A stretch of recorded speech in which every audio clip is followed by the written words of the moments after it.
to go ahead and call the meeting to order and get started so we can get out of here on time.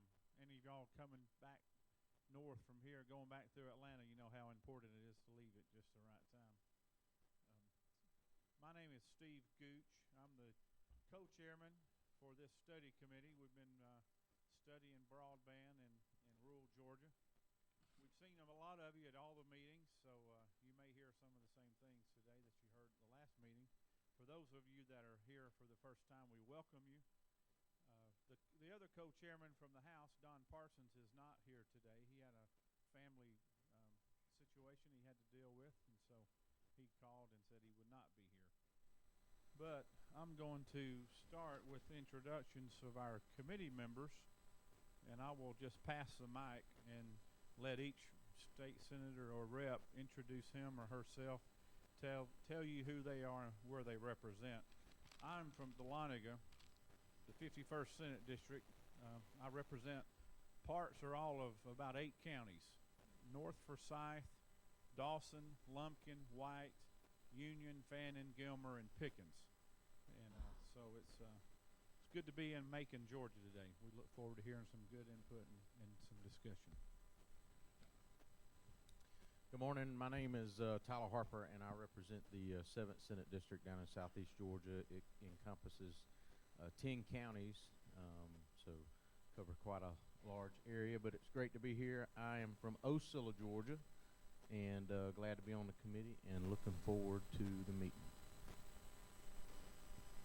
Afternoon. I'm David Lucas. I represent the 26th Senatorial District. That's half of Bibb, part of Houston, part of Jones, all of Twiggs, all of Wilkerson, all of Hancock, and all of Washington County. Good afternoon, everybody. My name is Susan Holmes, and I live in Monticello. I represent District 129, which is all of Jasper, most of Jones, the top part of Monroe, and most of Butts County.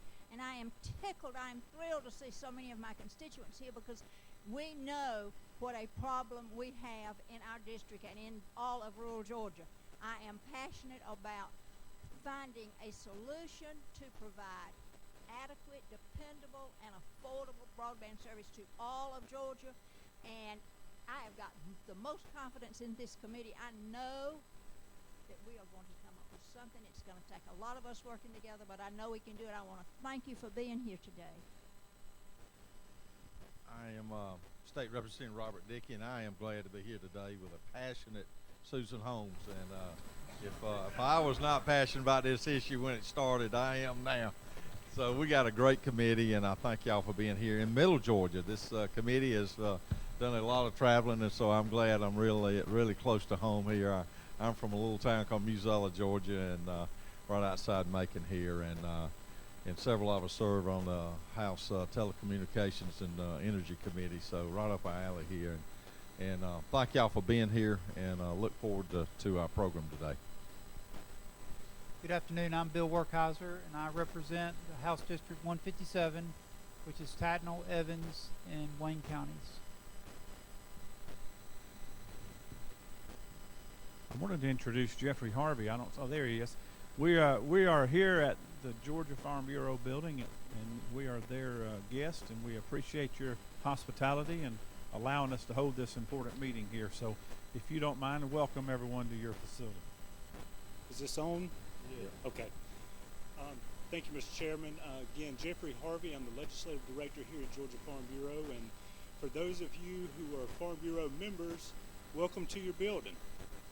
For those of you who are not, please see me after the meeting, and we will sign you up. And for $25, you can support farmers throughout the state for a whole year. So, just track me down after the meeting, and we'll get your card and your membership. But thank you. That our organization, for a lot of folks may recognize us as purely an insurance company, but we were founded in 1937 to represent farmers. And that's our role, to be there. They're a spokesman in the legislative arena and the regulatory arena, and we've done that for almost 80 years now, and represent the people who provide the food and fiber of this state. So we just thank you for being here. Thank you for the work that you're giving on this very important issue and how it impacts rural Georgia. I do want to say that we have provided peanuts and water in the back, so please eat all the peanuts and we'll grow more of them. And as long as Florida doesn't take our water away, we'll be able to get some more water hopefully next year. So the bathrooms are all located behind the elevators on the first floor here. And we've got a number of Farm Bureau staff here that if we can be of assistance while you're here, please let one of us know and we'll be happy to take care of you. Mr. Chairman, committee members, thank y'all for coming here, and it was a nice short drive to get to the meeting today for me, so thank you. Thank you. We appreciate your hospitality. First presenter on our list today is Shay Ross, who is the Director of Public Policy for the Georgia Hospital Association, and she's a familiar face in the state capitol. How you doing? Again, my name is Shay Ross. I work for the Georgia Hospital Association. Thank you to the committee for having me. I'm going to echo what Chairman Gooch has said, that a lot of what I'm about to say are things that we've already heard at previous committee meetings, so don't be surprised that it's a lot of repetitive information. If you don't know very much about the Hospital Association, we represent over 170 hospitals throughout the state of Georgia. We represent not-for-profit hospitals as well as for-profit hospitals, and we also represent all the rural hospitals within the state. And like other rural entities, our rural hospitals do have issues with broadband.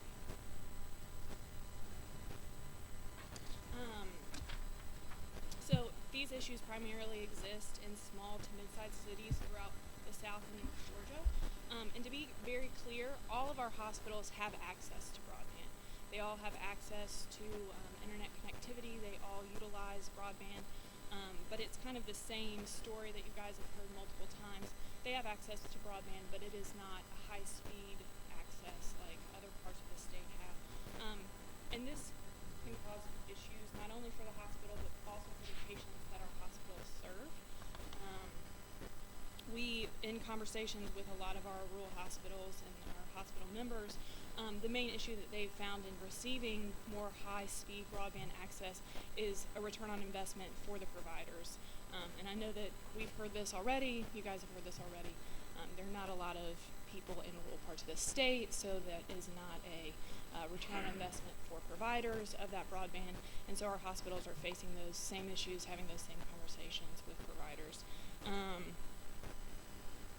So kind of a band-aid that they've put on, this bullet wound for these hospitals is they've taken low entry wires, so low entry fibers, and they are subscribing to multiple entry-level broadband. So they're bringing in multiple entry-level circuits to create higher speeds for themselves. Now this is an issue because it's more costly.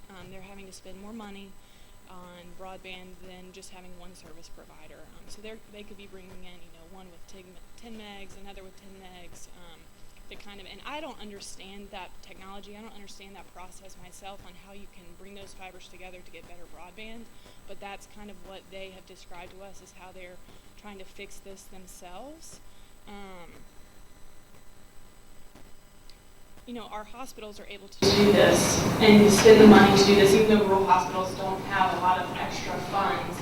But patients, in these areas are not able to do this, and this continues to be an issue for patients. And I know at the last meeting you guys heard about telemedicine, you heard from Global Partnership for Telehealth, who is my former employer, so I know kind of the ins and outs of some of the issues that they have as well. But that, is an issue for our hospitals who are trying to utilize telemedicine for these patients for access issues. And I'm not going to go into depth because I know that you guys have heard that already. And again, from the Department of Public Health after me. So like I said, our patients are having issues, and this just creates less interaction between patients. So when I go to my physician, I live in the Atlanta area. If I go to my physician's office, I get online beforehand, I'm filling out my health information beforehand, I'm able to access more information. All of my primary care doctor, I don't even hear from my primary care doctor any longer, it's all online. So I get test results online, I'm getting all of that info online. In rural areas, obviously, this is a much tougher issue. I do want to talk a little bit about concierge medicine and telemedicine and kind of where that's going in the future. If you live live in a more metro area, you have access to concierge medicine. I don't know if you guys know exactly what that is, but it is basically paying a physician a certain amount for a year outside of insurance, and you have access to that physician 24 hours a day, whenever you need them, for your children, for yourself. And a lot of those physicians are utilizing telemedicine services to do that. A lot of physicians, even outside of concierge medicine, I have a 3-year-old, his doctor has telemedicine capabilities from my home. If he gets a scrape or a cut and I think, oh, I don't know if I want to go to Children's or him to see a physician to get stitches, I'm just going to go ahead and call his pediatrician to see if she thinks he needs stitches. I personally can do that currently, in the Atlanta area, but our rural patients don't have access to that, and it's causing more hospitalization for patients that's unnecessary for our hospitals, which is an expense to our hospitals and to these patients, and ultimately, to the taxpayer. Let me go to the last slide. So I wanted to show you guys this map before I finish. One of our CIOs has shared this with GHA. It is the FCC came out with a mapping tool. And you can go ahead and go to the map. Came out with a mapping tool that looked at health disparities across the U.S. as well as broadband access and how they were intertwined with each other. We're just going to look at the state of Georgia.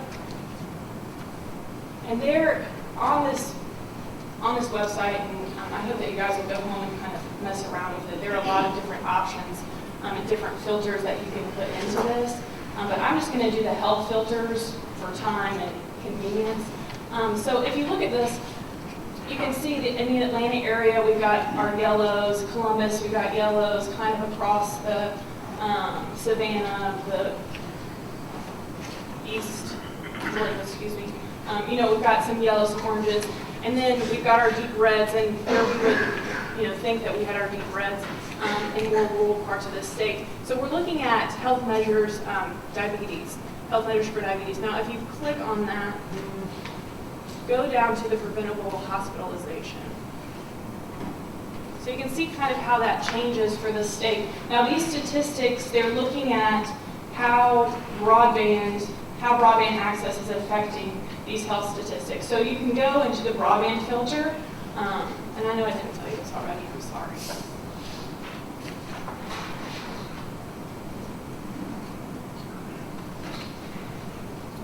So I just picked the download speed to 25 to 50 megs, and it's obviously filtered out which counties within the state have that access, and then looking at the same preventable hospital health disparities in those states and where they lie. I know that from previous conversations, the FCC might not have the same data as we feel, and this map is reflective of that in certain ways, but I think in other ways it does show trends for health disparities in areas with less broadband. So I encourage you, if you want to kind of get into the weeds with this, and I know we don't really have time to do that today, to go home, look at your own county. It has these Georgia statistics on the side, and it can do county-specific statistics as well.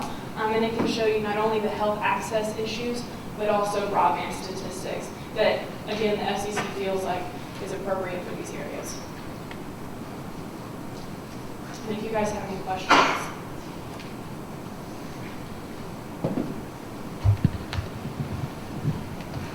Questions? Any questions?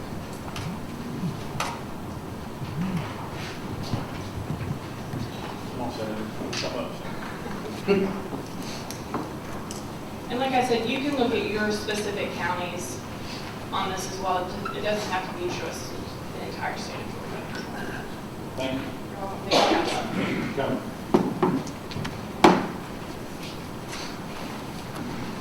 Next speaker will be Sulema Salgado. Is that right? It's Sulema. Sulema. Sulema. I'm from North Georgia. Okay, thank you. Welcome. Thank you for coming. You're with the Georgia Department of Public Health, and you're the Director of Telehealth. Is that correct? Correct. Thanks for being here. Thank you for having me. Again, good afternoon, everyone. I'm Sulema Salgado with the Department of Public Health. I am Director of Telehealth and Telemedicine. Last month when your committee met, you probably met with Dr. Rosemary Parks, who is our district health director, who spoke to you about how telehealth and telemedicine and broadband is affecting them as a county and as a health district.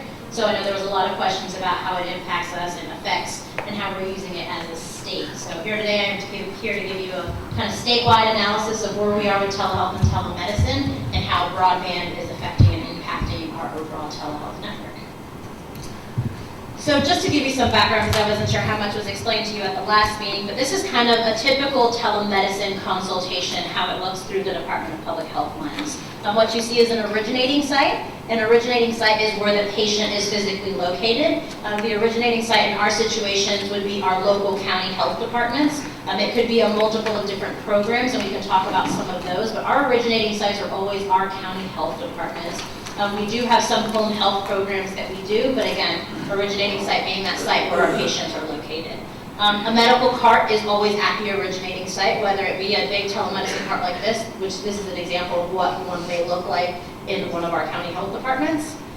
It's about the height of a person, weighs about 100 pounds, give or take, depending on where it's going. So while it looks and it's intended to be mobile, an actual cart in one of these health departments is not really that mobile. We can roll it around within the room.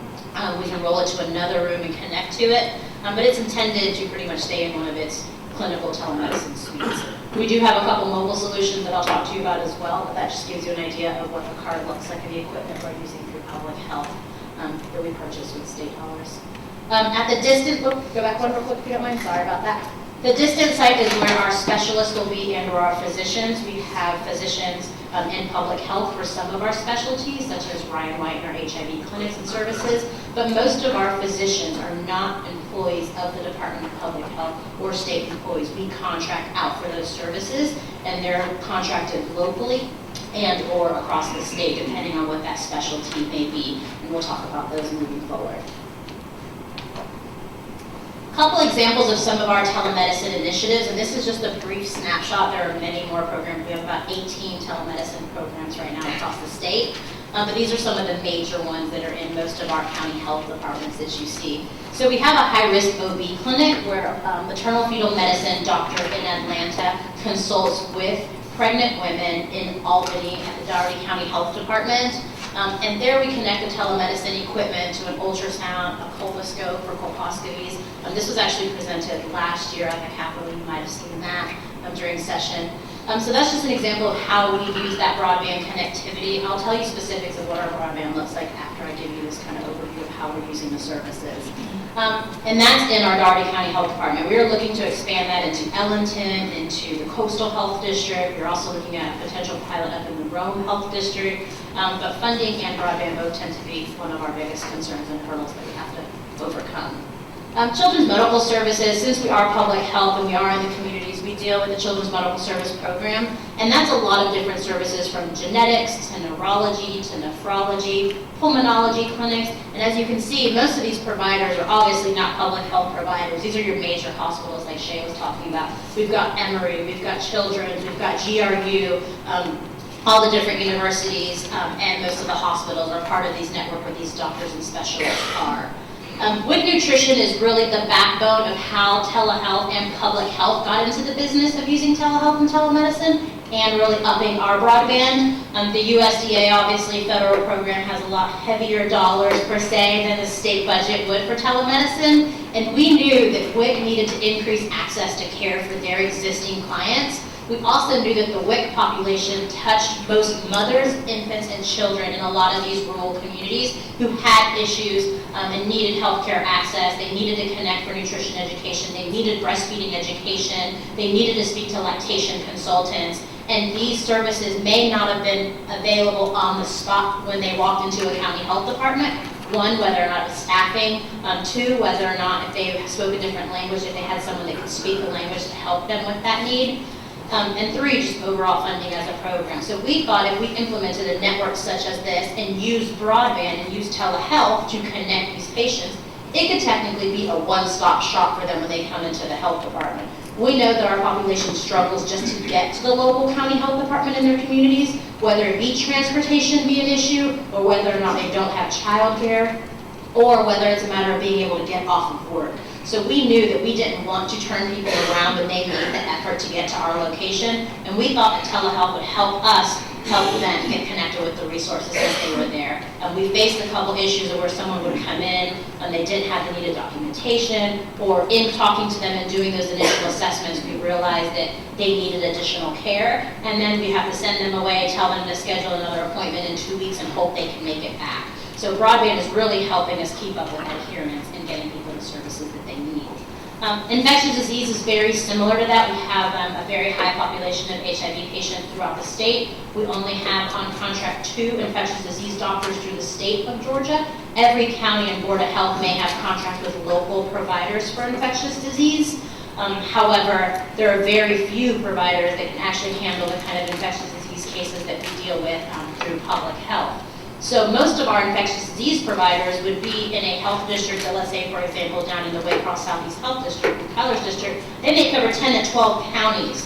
That infectious disease provider, at the rate that he gets paid, most of his time, if not 70 to 80% of his time, was spent driving county to county just to make it to his appointments. So here we are paying an infectious disease doc all this money, and most of the time is spent in the car, which reduces the number of patients he could actually serve. So by using broadband and using telehealth and telemedicine, we're able to centralize where that infectious disease doctor is and connect him and let him have consultations and see patients virtually from one location in all 10 counties on the same day if needed. So we're able to more than double the number of patients that we serve just using the technology. Next slide, please. This is just a few of our major partners that have helped us in the past 2 years to get our network to where it is. There are a lot of other universities. The hospital systems aren't that reflective on here because that name and those are always evolving. But this is just a highlight. I mean, we've looked at most of our outside partners who could help us with some of these resources. We've reached out and looked at innovative ways to use broadband. We work with GTA to see if there's any local grants. We've looked at USDA. So from a state program, we're trying to see how we can maximize dollars and how we can use existing relationships to leverage the technology. We also want to use our network, and I've spent the last 2 years on kind of justifying why this network is important so that we can work with other state agencies to help them understand that public health has already developed this infrastructure. Let's see if we can partner together with other organizations such as DCH, DBHDD, DFACS, DJJ. Since we already have one state asset, let's put some dollars into telehealth and broadband through public health, and together we can work to increase access. Our commissioner, Dr. Brenda Fitzgerald, her vision would be for public health to be like an exit ramp on a highway. You have the state of Georgia. There's a county health department in each county. We have the infrastructure in place in all 159 of our counties through our county health departments. If you're on the side of the road, or if you're driving and you need an appointment and you live in Valdosta and your specialist is at Children's, if public health would have the funding and the needed broadband to help increase and maximize our services, instead of you wasting those 4.5 hours to get to that appointment, you could schedule an appointment, get off the exit, stop at a county health department, and have an appointment there to connect back to Children's. That would keep you locally in your community, keep resources local, and those specialty services could be provided based out of Atlanta, so it's a win-win for both. So that's kind of how we like to look at our telehealth network. So as I mentioned, overall, why did we do this? Was to increase access to specialty care. You saw those heat maps that Shay was showing you. Public health has a ton of additional heat maps that can show you what the burdens are. You all being representatives of rural community, you know what your healthcare burdens are in your community. You know whether it's chronic diseases, diabetes, stroke, tobacco, asthma, HIV, children medical services. You know what those burdens are, and our goal is to help you get the care that you need locally. Keep the dollars, keep everything in your community. Now, if there's not a specialist in that community, we can connect you with one in a neighboring community. We also work with the Georgia Partnership for Telehealth, who presented earlier. So if we don't have any services or any providers for our public health clients in our network, we connect to the Georgia Partnership for Telehealth for those specialty services. So we have an MOU with them that says if we need a provider that is not in the public health network, we have access to your network, and they have agreed to that. There's a cost associated with that at the state level, but we do have that integration into other models as well. We also, most of our funding, and we have telehealth capabilities in all 159 counties, like I mentioned, in the state. When I say telehealth, we do distinguish in public health the two. So we really look at more of the video conferencing piece, where you do one-on-one consultations, where you don't need additional scopes and peripherals. We have 22 telemedicine cards deployed as well. And that's when we take the consultation a step further, where a nurse physically has to put hands on you with a scope, check your ear, your nose, your throat, with all the additional peripherals that you probably saw last week when GPT presented. I also have a backpack with me that I can show you if it's something you're interested in. So we kind of distinguish between the two.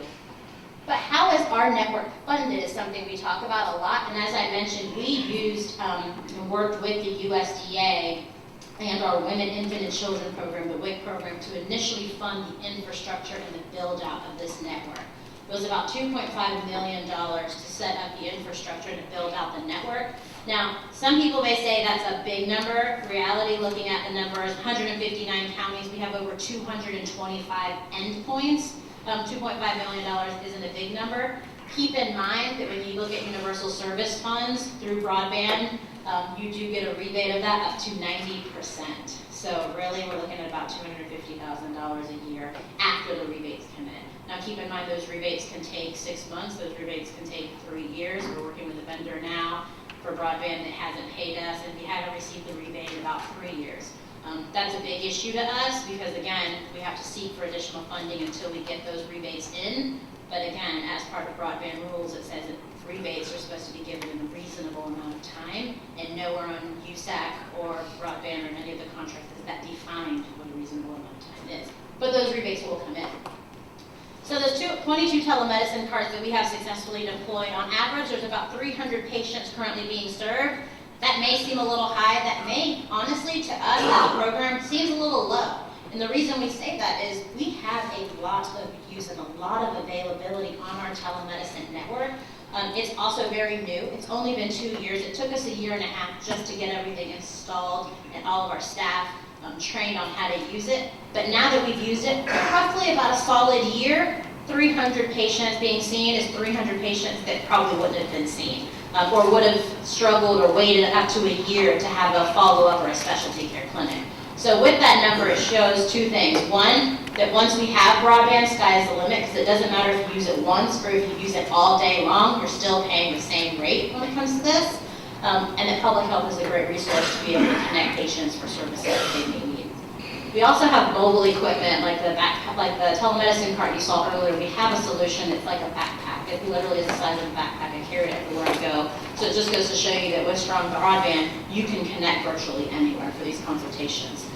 Some of our clinics and some of our health departments actually have in-home health care where they do telemedicine and they go to the home for some of these high-risk pregnancies and for some of our very high-risk immunocompromised HIV patients.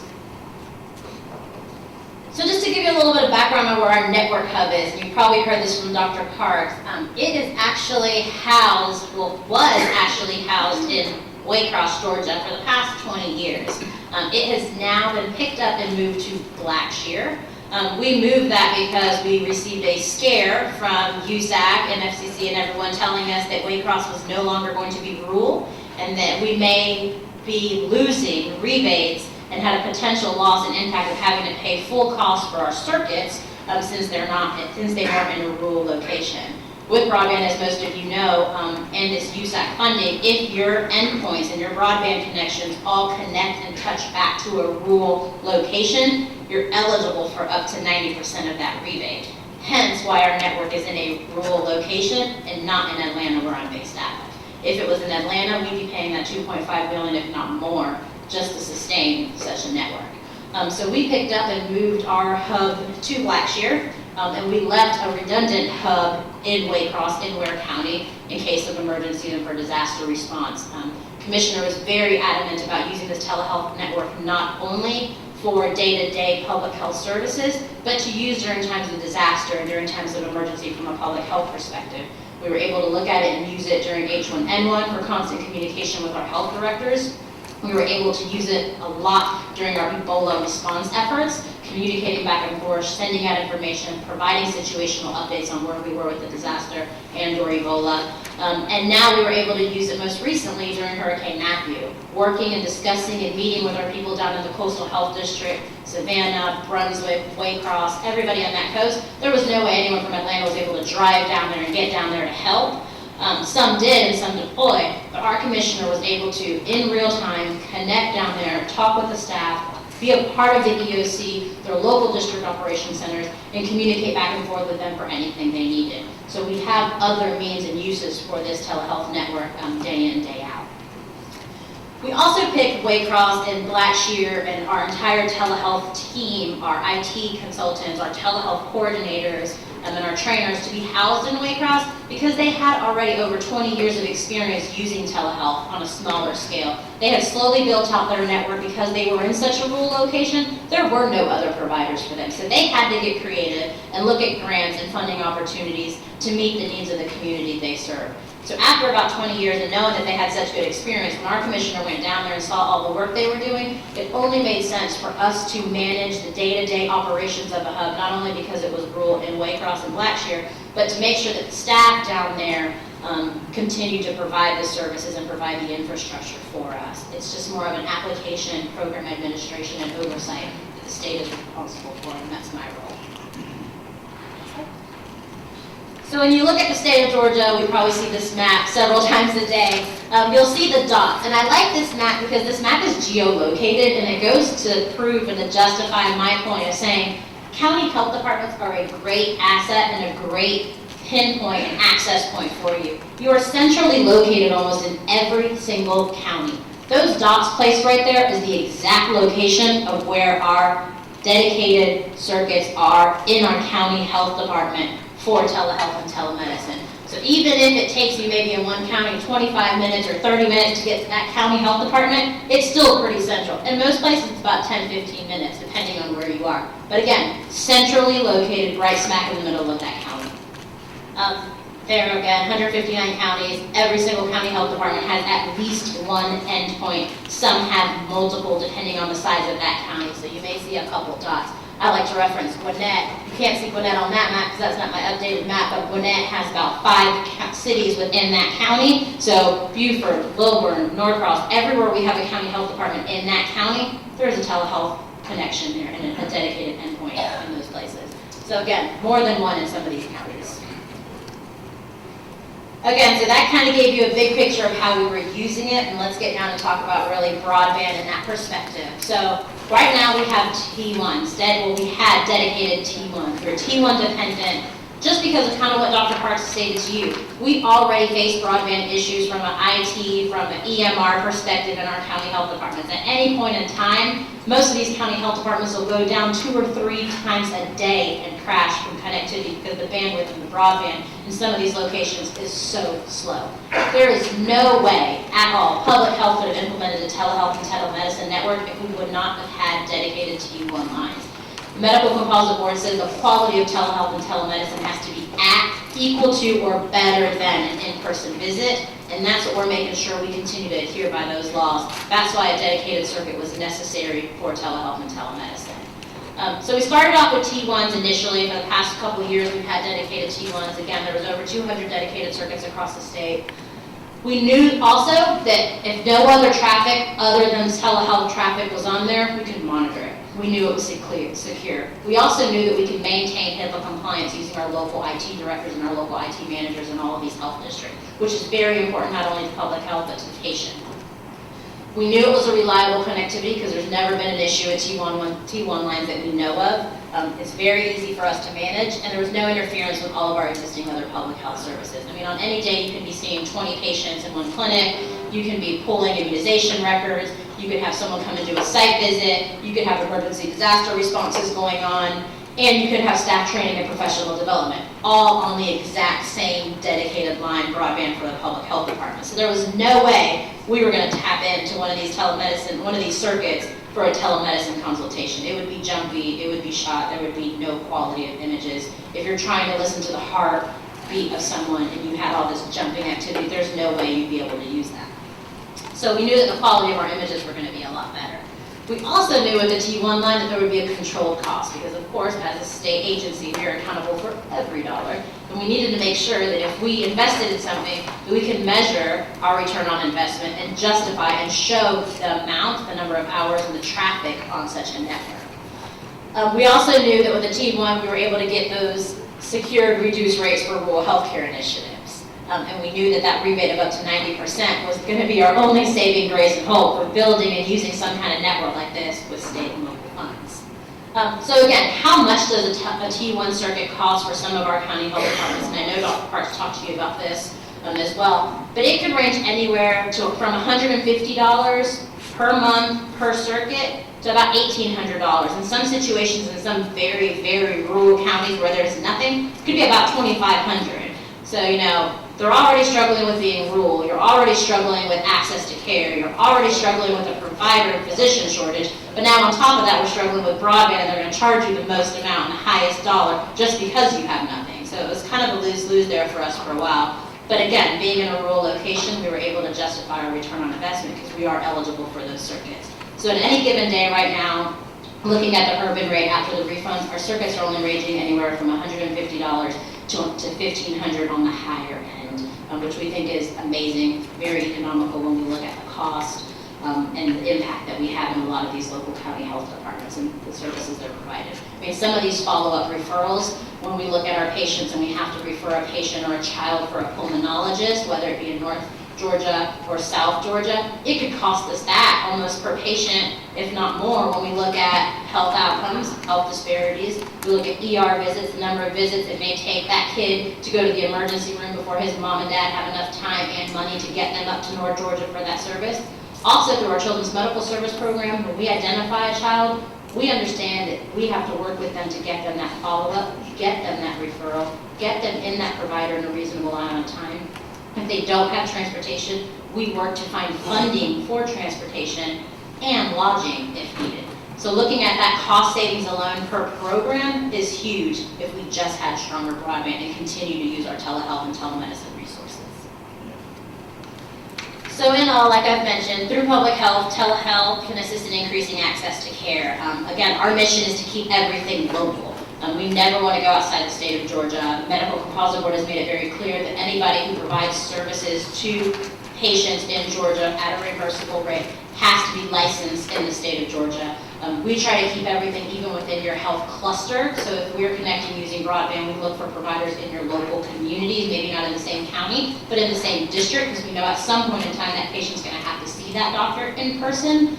And then if it's not available in your county or in your cluster, then we go to the north side of your state or the south side, depending on where you are, but we keep everything local.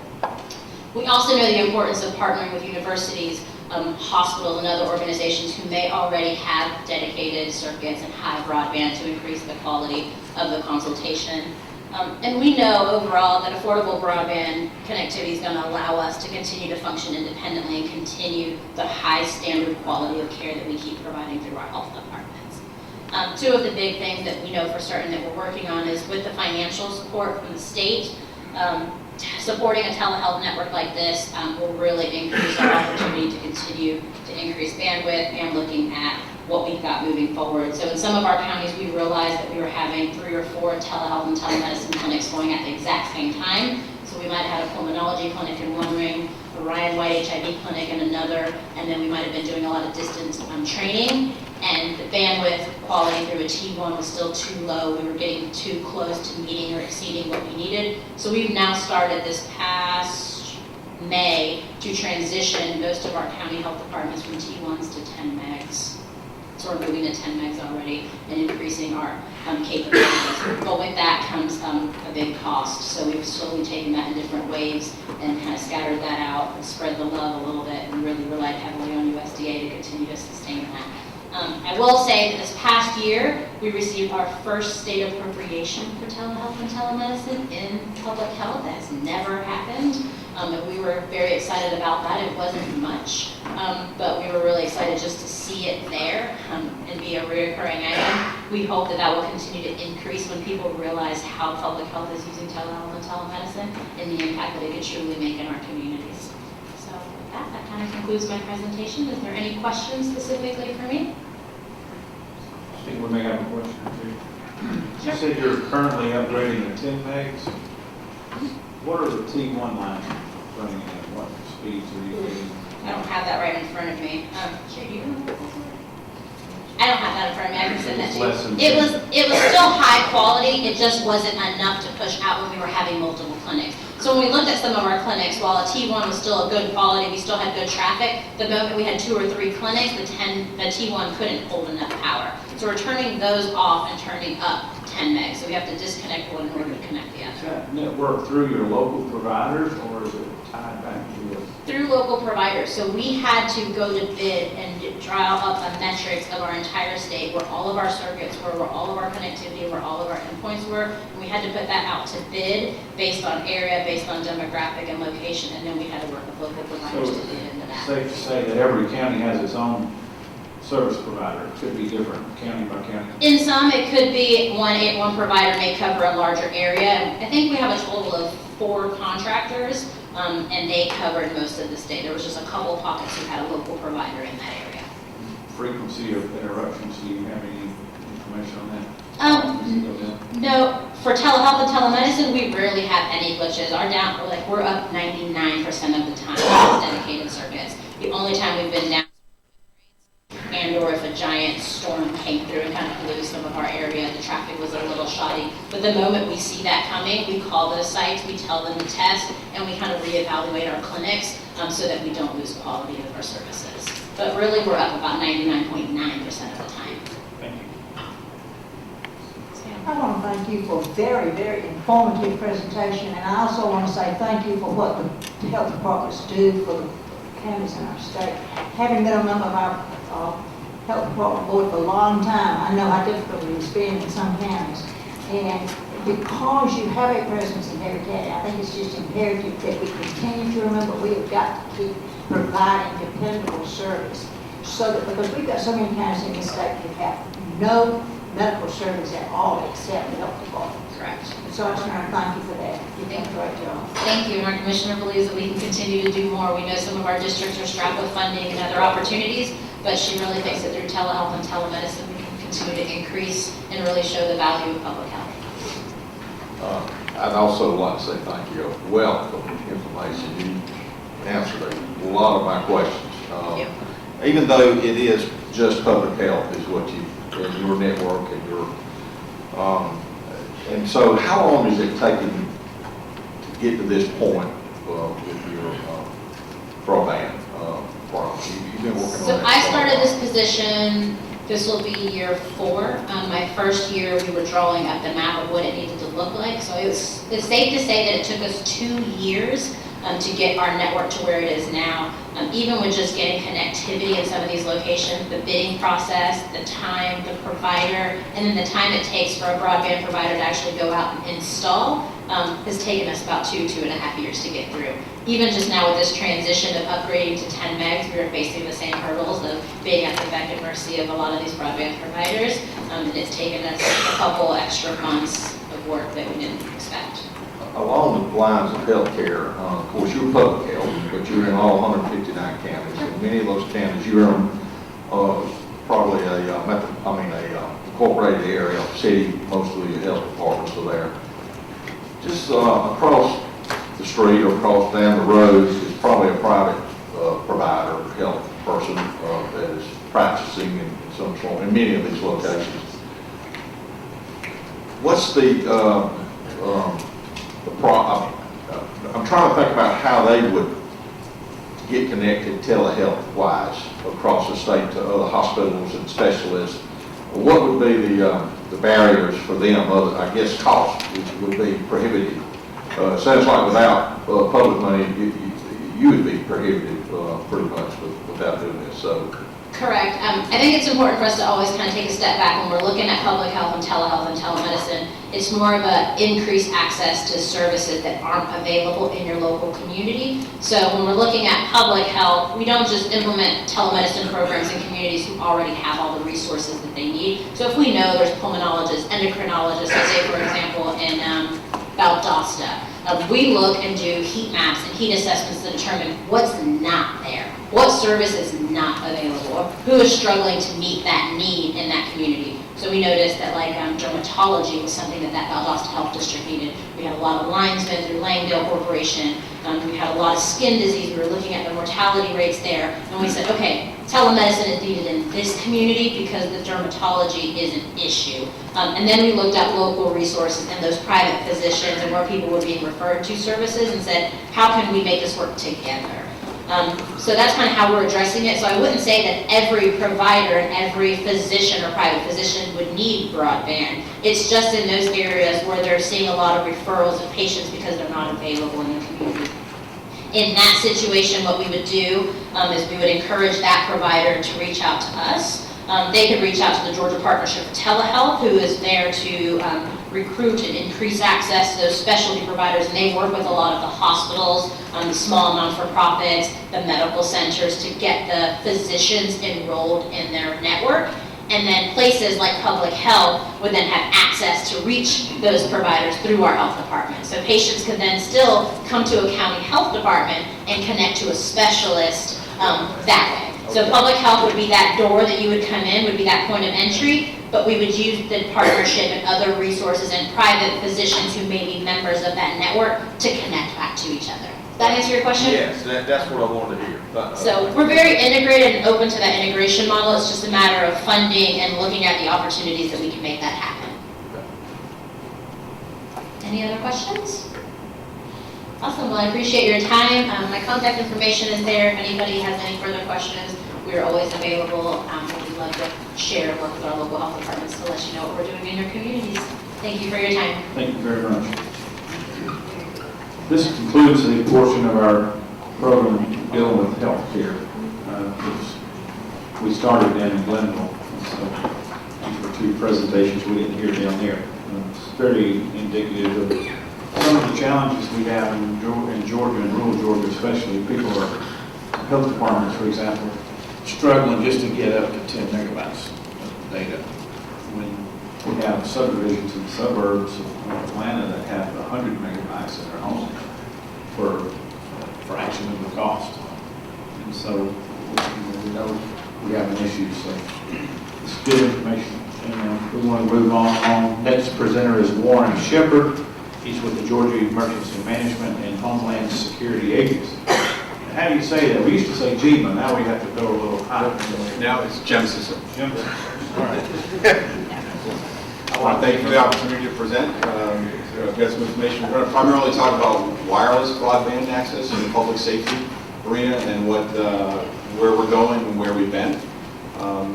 Since about 2001, we've seen a huge expansion in wireless applications, devices, applications, the Internet of Things, just things that are going to make law enforcement and public safety much more able to perform their jobs. Currently, there are about 138 apps that are applications that have been certified by APCO that meet certain requirements for security, resiliency. They show that they're providing the correct information, they're linking back to the correct location. They can be used in a wireless or broadband area. Pre-digital age, we've got up there some of the things we used to use. Before the day of radios, they had call boxes that the police would go to and have to call in. Every so often, fire had call boxes, police stations. Police radios, reports were pen and paper. That is a portable computer in the lower left-hand corner. A cell phone, if you can believe that or not, 1970s version. And then how we would do situational awareness maps, how we would get out to a scene and try to figure out where we were positioning our people and what they were going to, how they were going to react, and just how we were going to deliver the services, whether it was police, fire, or EMS. It's all about getting the right information at the right time to the right people, getting that out there to the right place, having that situational awareness so that our people are able to best use their assets, know are we sending the right amount of people, are we sending too few. Once they get there, being able to use some of these applications, stream videos back to us so that we get a live scene. Fire service, being able to locate their personnel, where they're at fighting a fire, when they have a mayday go off, when they have a heat sensor go off, maybe because their suit's getting too hot, let them know where to go. Trauma center, we've heard a lot about telemed now. Fire service has something, EMS service has a telemed service. It's a little pack they carry. They're able to communicate. They're looking now at being able to do ultrasounds in the field, sending that back. It needs to have a wireless broadband connection, a large pipe to get that data back to the hospital. The hospital will be able to receive it, read it, and send instructions back. So we're able to do that with this is what we are now. We have up in the upper left-hand corner, that's a Sonum Band 14 compatible, and I'll talk a little bit about what that means in a minute. Radios, laptop computers, maps now that are able to be displayed not only at this location, back at headquarters, back at the communications center, anywhere, back at the SOC, from within cars to cars, so the officers on the scene can see what's going on. Body cameras, some of the cameras now, they're able to transmit live feeds back to the office, back to the dispatch center, to a supervisor's office so they can see what's going on. The more advanced ones, an officer takes off running, it activates the camera, starts a live feed. Officer goes down, activates a live feed. The officer activates when he gets out of the car, all this information. Older systems, you had to wait for the officer to come back to the headquarters for it to download. Maybe it did, maybe it didn't. There were some issues. Now, using broadband connection, it's almost instantly there. It's packaged and sent up, so it's back at the office, so it can be immediately reviewed to see what problems or not problems, whatever the issue might be. And then we have field reporting CAD, command and control. Officers are able to complete reports electronically. They're able to have that report approved by a supervisor in the field. The report goes out, goes into a analytics system, sort of command and control that looks at it and says, you know what, that's the 5th or 6th burglary that's been reported in this area. There's a trend, there's a problem, let's get some resources on it. Instead of in the old days having to wait a week or two for the information to get its way through on paper, now it's there almost instantly. People are getting email alerts. We're able to see this on it. When the old days, when we don't have this ability with a broadband connection, we have that lack of situational awareness. We would get, years ago, you would have a child go missing. Mother would produce a photograph. An officer would have to get in the car, drive back to the police station, make photocopies, create a little wanted missing photo for the child, help us find this kid, drive back to the location, and then distribute those. Now we're able to create these on the fly, take a picture, upload it, blast it out to all the officers in the field. They have it on their laptops, they have it on their smartphones, send it to public groups, the information's out there. Works for the same thing if we're looking for a criminal. We can send that information out, who recognizes them, it's out there instantly. We have a perimeter set up, maybe we're looking for a bad guy, or we're trying to locate a child in a large area, a park that's missing. We can then track our people with the AVL, automatic location systems, if they have body-worn systems, their phones. We can track and see which areas have been covered. We can see which officer, without having to call, hey, who's up in the northwest corner? We know exactly who that unit is, and we can direct them as we need them. Fire service is able to direct their apparatuses when they have a fire situation. EMS, where's the best place to stage your ambulances? They can see what ambulance is in position, what ambulance is on route. Some of the advanced systems combine the computer-aided dispatching. Call comes in at 911. They search for not only the right unit to send, but the unit that's located closest to the call that has the equipment that's needed. So getting the right people with the right equipment at the right place and the right time. Some of the applications that are out there, as I said, real-time video, crime mapping, facial recognition, evidence gathering. No longer that things have to be bagged up and carted back to the headquarters and they find out that which bag this belonging to is slid out. It can be all done at the scene, printed, all documented, so it makes the best cases. Emergency management has incident command control, web EOCs, which is used in Georgia. We have that. Anywhere in the state, if you have a login, if you're here, you can put your information, helps give us situational awareness. So we know trees down, flooding, electricity loss, what the situation is throughout the entire state, sends it to one location, and then everyone can look at it and have that information and act accordingly. Send the right resources out, make sure that we're not wasting our valuable resources. We don't have unlimited money. We don't have unlimited resources. Fire. Fire has some wildfire fighting protection tools where they're able to input the weather. They get the weather from their internet connection. They take that with some maps and known areas, and it produces a product for them that says this is the anticipated flow of the fire or where it's going to go. This is how you can best use your resources. Allows them to track where their equipment's at. Fire hydrants lets them know where the fire hydrants are, when they were last checked. They will be able to get building detailed schematics, drawings, the old blueprints. No longer will they have to roll out a blueprint. They get it electronically. A lot of communities are now requiring submission electronically. It comes out. With a broadband wireless connection, these things are coming out real time, and they're not, as you all remember, the early days of dial-up on the internet, they're not clunky. You're not getting freeze frame and then they're on the other side of the room. You're not getting information pop up erratically. It's coming in logically, it's coming in as it's received. Emergency medical service, I mentioned a little bit about the telemed, biomed. They're able to do a lot of things in the field now. They have that oversight. They have a high quality camera. They have ultrasound capability, and it's moving forward. It's expanding as this broadband network will be rolled out. Just a graphic representing some of the different tools that are there. All right, FirstNet. FirstNet is the first responder network. It's a federal program. It was created in 2012 as part of the Taxpayer Relief and Job Creation Act. It's been, since 2012, they've been trying to fine-tune it, developing to deliver a network, broadband network nationwide that allows interoperability and connection by all public safety, allied public safety groups. So public safety, police, fire, EMS, your traditional. Allied public safety would be public works, utility companies, those things that are critical, and we have to have information and have to be able to let us know what's up, what's going on, when they're up, when they're down, why, what they anticipate they'll be up. They have issued an RFP. The RFP has gone out. It's now in the process of review. We were hoping that on November 1st date that they would identify who the vendor was that was going to be awarded the contract. Fortunately, we've just received word that that's going to be extended a little bit. We don't have the exact time. We're negotiating with the vendor that they believe will be the award will go to. What is it going to provide for the cities and counties and for the state? It's going to provide a high-speed broadband wireless broadband network that will allow groups to communicate. It will have a high quality. It will have true priority and true preemption. And what I mean by priority, right now there are some services that provide priority. You pay a little bit extra on your AT&T or Verizon bill, and you're able to get what they call their priority. That sort of means you go to the front of the line and you wait till something's there. This network would allow for true priority based on what your profile is.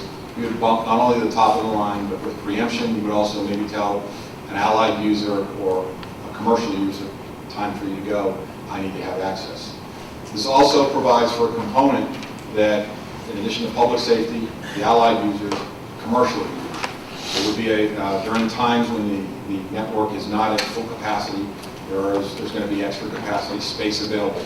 That would be able to be sold off or rented, and then at times of emergency or as it was needed, it would come up. And when I say needed, that means when you have large public events. You may have a community that has a concert come in, and they may have 10,000, 15,000 residents. They bring in 100,000 people who come to this event, rodeo, concert, whatever it might be, they come in. That type of event, your services would go down. Public safety would not have access to it. Following the Boston bombing incident in Boston, of course, they had 90 minutes where they didn't have broadband access. Some of the federal assets still had access based on some of their components, but generally speaking, people weren't able to communicate because of the sheer volume of information. That had some effect on public safety's response and their ability to do their job. This network, if it is adopted, would hopefully prevent that. Who's going to be responsible for building it? Before I go there, there's three options that have to occur. Once the state is given a plan, FirstNet is going to create a plan. They're going to tell us, they're going to give us all the particulars. This is how much of your state we intend to cover.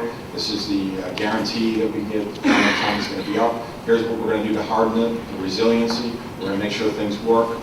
During the recent hurricane that came through Matthew, most of the outages for the commercial networks were not from towers being blown down or antennas being blown off. It was from power loss and backhaul loss. They lost their ability to connect to the internet, to get back to their core, to transmit the data and the voice product. Some of them were quickly corrected, some of the networks are still suffering from it. The state has an option. They'll be given the plan. They'll have 90 days to review it.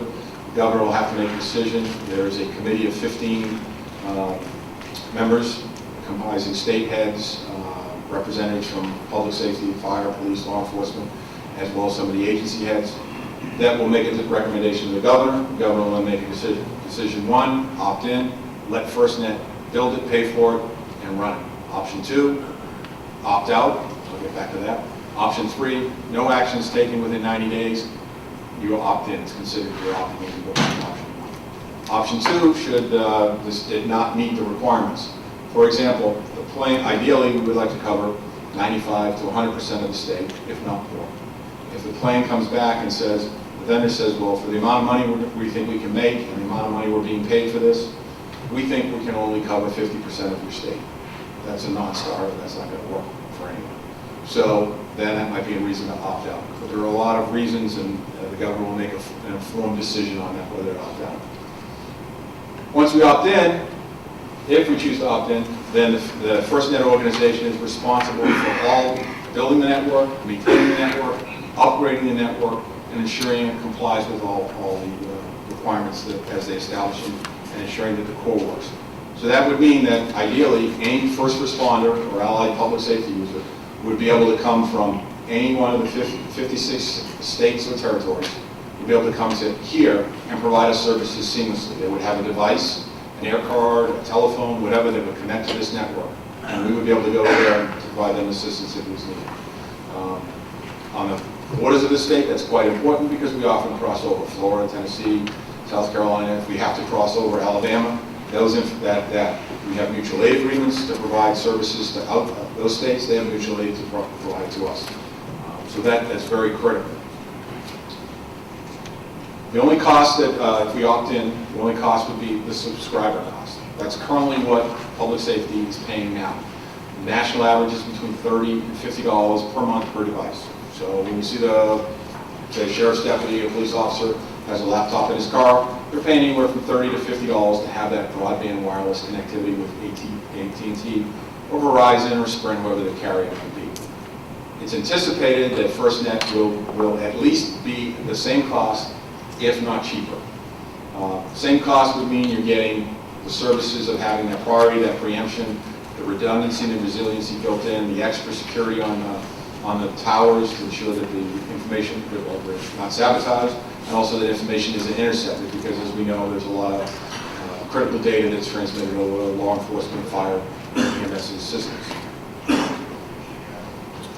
So that the cost, as I said, that would be up to the agency. The agency could look at it and say, I'm paying right now, AT&T, I have a contract with them, I'm paying $30 a month, FirstNet, you want $50 a month. I don't see the benefit, I don't see you providing any increased services to me. We're happy with our service, they don't have to go with it. No one has to go with it, whether we opt in or we opt out. Now, if we opt out, the state is going to be responsible, fully responsible for paying for the cost of the infrastructure, the towers, the network, the core, paying for everything up till it gets to FirstNet. Anytime FirstNet decides they want to make a change in technical requirements or software requirements, the state would be responsible for paying for that. And it's not the true opt-out is not opt-out. Every state has to participate in the FirstNet network. That is a requirement of the law. So just a graphic representation. FirstNet's always going to pay for the core. That's which connects all the states. The radio access network, we opt in. FirstNet pays for it. We opt out. The state pays for it. Devices and services, those are your phones, your laptops, your cameras, whatever the device you want to use to transmit back. That's the agency's choice. They pay for it. They have as many or as few as they want. I've talked to agencies that have said, I don't need this because I'm not having computers in my cars because I don't want my deputies on the internet. I want them out working. Got places that have said, can't wait till it gets here because I want that priority. I don't want my operations to grind to a halt during a major event.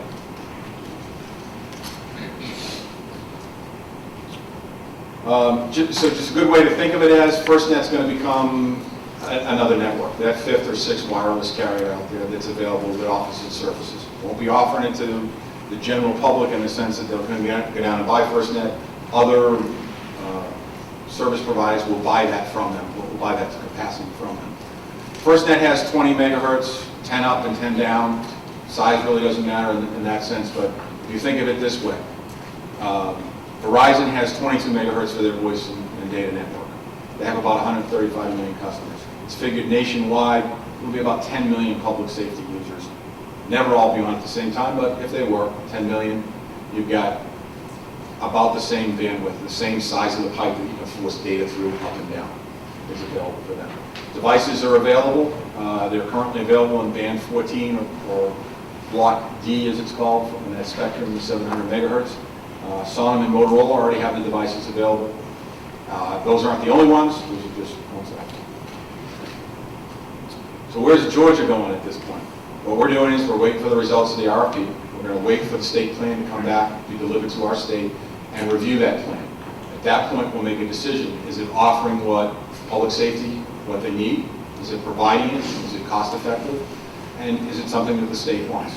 The state says if we decide to opt out, then we have to go to the plan of building it. We have 180 days to provide FirstNet how we're going to do it. We're going to get authorization from the FCC. We have to lease the bandwidth from FirstNet because they have the license for it. And we would go forward from there. It's up to every agency. It's up to decide. The FirstNet contract, when it's awarded, is estimated to be worth anywhere from $47 to $100 billion, depending on how you do it. It is a 25-year contract, which is kind of unheard of. But the vendor that's awarded it will be for 25 years, will be responsible for building it, maintaining it, and servicing it. Entertain any questions? I've also included, you have the in your handouts for the legislators, you have some other handouts as well. They cover some of the talking points as well as the presentation. I used to be a county commissioner, and I heard this similar story when we went to the 800 megahertz radios. Is it similar in that regard? And you mentioned numbers, hundreds of millions of dollars. Is that just for Georgia, or is that for the whole nation? The whole nation. Right now, there's been $6.5 billion set aside to start to fund the initial network. Federal funds. Federal funds. It was the money was raised through the sale of radio spectrum. They auctioned it off, and they received 6.5, a little bit more than that, say $7 billion. 6.5 has been set aside. FirstNet has budgeted $6.5 billion to spend this year, or the end of this fiscal year, to purchase this service and to get it up and running. The radio network to deploy, if you had existing towers, and you had the towers that were needed for the state. So if you own the towers and you were just going to put the LTE equipment, because it's going to be an LTE-based broadband network, it would cost you around $600 million. There's currently a vendor that is in the process of upgrading their system to that, and they're estimating it's about $600 million to put that equipment in. Yes, ma'am. LTE broadband access network. Okay, LTE is long-term evolution. It is the solution for, and I'll throw out some acronyms, I don't know them all. Back in the old days. No acronyms. Okay. Back in the old days, when cell phone service first started, as it upgraded, we migrated. Now the last version is called LTE. As they continue to upgrade, they're going to build off of that as a standard platform. So you have 4G, 5G. That's a speed. They just deployed some 5G networks. They're doing some testing, AT&T in Canada. They're getting about 16 times the speed as they're getting on 4G. 4G is going to be very cost effective, and equipment is out there. It will also be a speed that we think it will serve public safety. Thank you very much. Tyler Harper from Keeping the Secret. Thank you. I just want to be clear on who is going to be connected to this network. You said even though the state may opt out, but they got to opt in. They got to do something very similar. Am I hearing that right? Yes, sir. Yeah. The way it works is you either opt into the network, and FirstNet comes in and builds the network and pays for all the infrastructure and does that, or the vendor that they engage. So, or you opt out, and then the state is required to build that very same network. So we're looking at rural communications here. So my rural sheriff department, my rural city police, EMS, emergency management, all those folks will be part of this system. Yes, at some point in time. Absolutely. They would have the opportunity to join the system, and at a subscriber fee, what they pay for their device. They're currently paying, depending on how rural they are, they're currently paying for a cell phone. This would be a cell phone on that network, that would guarantee them broadband access as well as voice data, video, that would guarantee them that access in a high quality with quality service, preemption, and priority access, so they would always be able to get on it. Some of us down here on this end are admitting that we do not know about this. I'm not speaking for you senators in here, but is this something we should have known about? Is this something that has been in the works for some time and we just are not familiar with it, have not heard about it, or how long have you been working? Well, I've only been here for 3 months. I retired after 27 years in law enforcement from another state and came here. But, well, no, actually state south here, Florida. I started in a state north from here. I ended up a little further south for a while, and then I moved up here. But yeah, it's been going on since 2012. The information's been out there.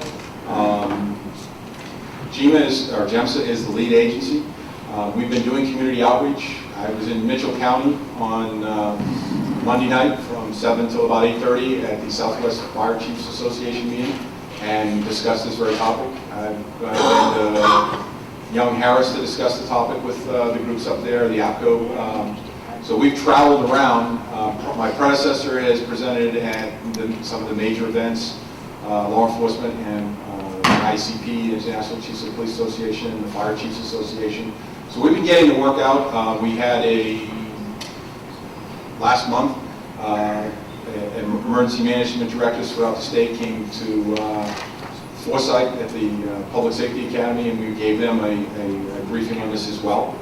We do have a website, www.firstnet.gema.ga.gov that you can go to that has all the information, much more than I've given you. FirstNet has a site as well, firstnet.gov, which is the federal version, which provides you with all the information. And I would offer that if you would like me to come to your county, your community, that's something that can be done. I would come down and speak with your sheriff, your EMA director, your community at any time. Thank you very much. Very interesting concept. Thank you for your presentation. Let me ask you a question. Yes, sir. If y'all decide to do this first network, what is it going to cause the counties or the cities to be part of that? Got to be a fee associated with it. There's a subscriber fee, so if they chose to change from what they're currently using, they would get the benefit of having a system that is built to withstand various types of weather events, built to withstand attacks, has added resiliency and redundancy, that the sites back each other up. They have generators and all. There'll be security, there'll be fencing, cameras and whatnot provided. But it's just like they have a choice right now. When your community decides, do I want to have AT&T as my wireless provider, or do I want to have Verizon? This is just another choice. The benefit that it offers is it has this additional redundancy and resilience built in that the other networks don't have. Well, the other question is, are you going to be putting antennas on top of the towers or water towers, things which local governments charges AT&T and Windstream to put their antennas on? Any additional equipment that would be added would follow any local building requirements. So if there was a permitting process locally, the fees would be collected and paid locally for the fees. So if your county charges $1,000 for a permit, that vendor would be responsible for paying that permit. They would have to meet all the local building codes and requirements, meet or exceed. So they're as far as the work would come in for the county to do, but they would be compensated as they would and normal. They would be paid for their permitting fees.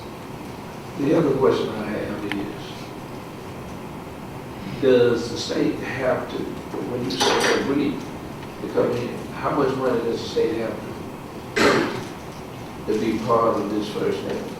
If the state chooses to opt in, the state pays nothing. There's no associated fee other than subscriber fees, which you pay if you use it. So if the state was to opt in and no one in the state wanted to use it, they just said, we're not using it, we're happy with our current vendor, the FirstNet system would exist in this state because there are still federal assets, federal law enforcement, federal public safety that are going to use the network. So there is no net cost other than what you, as I said, what you're currently already paying, and you're paying for a service that, if it's designed properly and the way it's supposed to be, you would be getting better service, more reliable service, priority, preemption, for, we're hoping, a better cost. If it's not better, then people aren't going to choose it, aren't going to opt for it. There is no requirement for any local, county, or state agency to spend any money if the state chooses to opt in. No one, it's not going to be that the state opts in and your county, Mitchell County, is required to spend $1,000 a month to be a member of this. There is no such requirement. But for instance, let's say Lumpkin County, or either you go down to Southwest, or you go down to Silver, they don't have broadband access. Is it almost like when the fight between George Power and EMC? You didn't put it in, so we decided we'll put it in now, or something more done. No, what will happen is when that state plan, if vendor submits a state plan to us to review, that state plan will spell out, not just in numbers, but specifically a map will show this is where they intend to cover. They also have to show for those areas how they plan to cover the areas. You know, you've got towers, you have satellite capabilities, you have portable devices that could be deployed if they were needed for an emergency situation.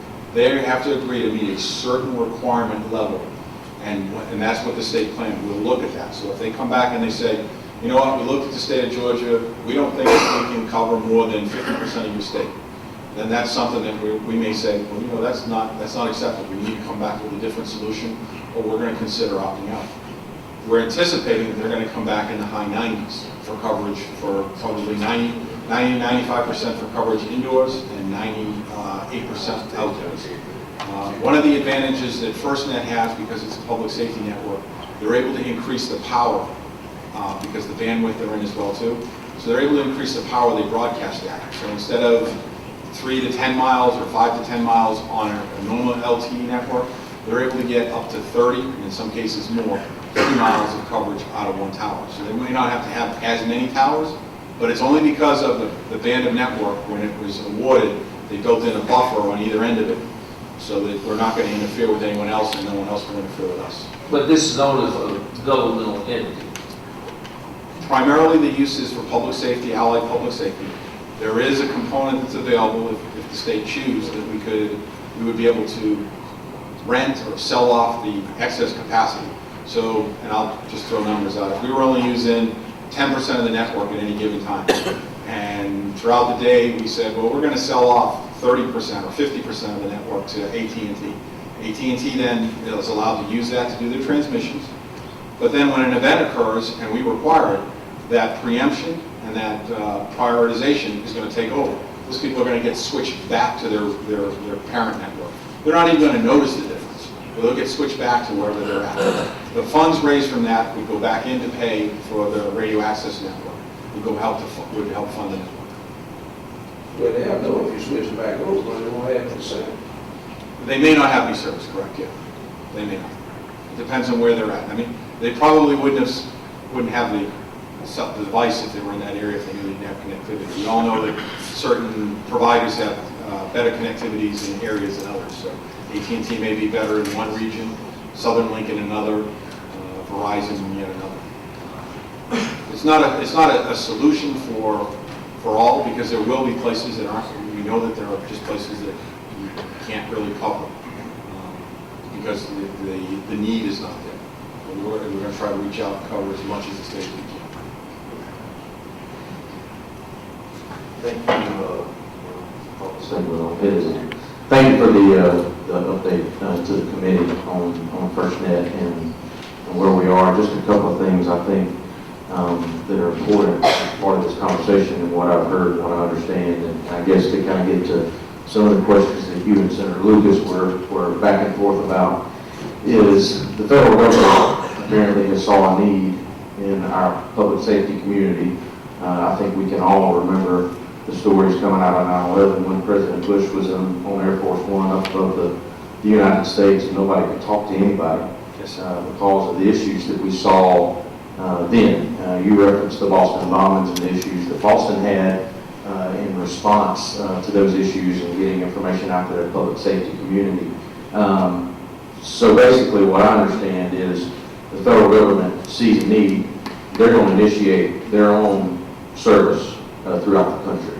And they're giving the states the option to participate with them in providing a sole source communication broadband access to public safety and first responders throughout the nation. So obviously it's our choice whether we participate or not in going forward, and that's the governor's decision, and y'all will be working with the governor on that. One of the biggest issues that I've seen in our public safety community is communication.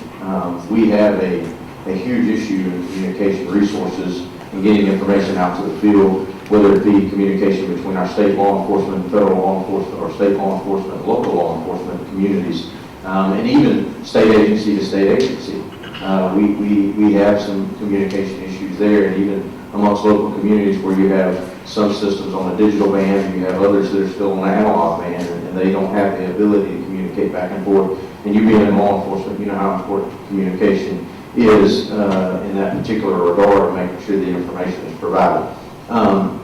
With all of that said, other than the decision by the governor and whether we opt in or opt out, if we opt out, obviously it's our responsibility to put in place this particular program, and I'm sure y'all will be coming to us asking for appropriations for that particular entity.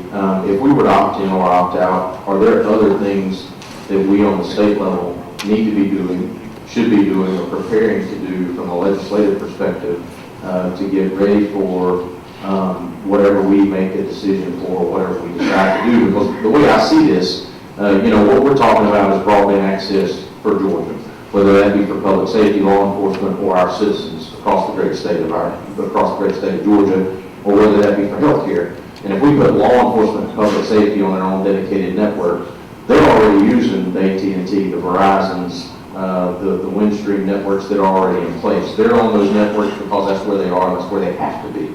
If we put them on their own dedicated network, we didn't free up the services that they're already draining off of those networks, and that services can then be used by the general public at large. And it frees up just that much more capability in our efforts to free up and provide more access to broadband across the state. So, what can we do? I see this as a good thing going in that direction because, like I said, the communication issues that we've had from 9/11, the advances we've made since then, and the advancements that we need to make in the public safety arena. What is it that we can do? Is there anything that we can do now going forward to help make sure that this capability is going in the right direction moving forward, other than maybe the need for appropriations in the future?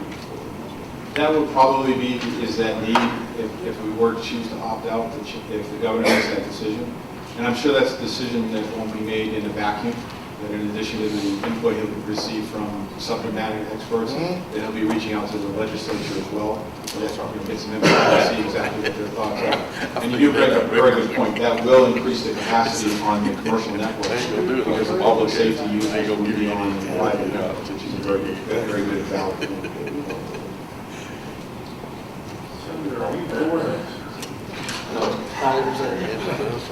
Possibly. Any other questions? I see none. Mr. Shepherd, thank you for coming and thank you for this information. Thank you for your time. Look forward to hearing more about it. There we go. Thank you. Next presenter will be Mike McLean, Chief Strategy Officer for ComSouth. Mr. Chairman, I kind of mentioned at one of our former meetings that we wanted some financial wherewithal about possibility of extending broadband. And so ComSouth is in the Middle Georgia area, Hawkinsville. And so he's going to give us a little different perspective, I hope, than what we've been listening to. Thank you, Representative Dickey. Excuse me. I am Mike McLean with ComSouth. Rob Brooks, our CEO, is here. ComSouth is a member of the Georgia Telecommunications Association. Our executive director, Adam Wise, is here. There's two other GTA companies here, TDS and Public Service, and some friends of ours from Ringo Telephone are here as well. ComSouth is a 103-year-old privately owned company that provides phone, cable TV, and internet access in South Houston County, all of Pulaski County, and parts of Peach, Blakely, Macon, Dodge, and Dooley counties. We have retail offices in Perry, Fort Valley, Hawkinsville, and Cochran. Senator Gooch mentioned folks that have 100 meg internet in Atlanta a little while ago. We provide 1 gig, 1,000 meg internet to certain anchor institutions and to some regular retail customers in certain parts of our territory. But then in other parts of our territory that are extremely rural, our speeds are far more limited. As Representative Dickey alluded to, we're here to help solve the rural broadband issues and understand broadband is as important today as telephone was 100 years ago. It's ComSouth's goal to provide every rural customer with broadband, but we also have a fiduciary responsibility to make a reasonable return on investment for our shareholders.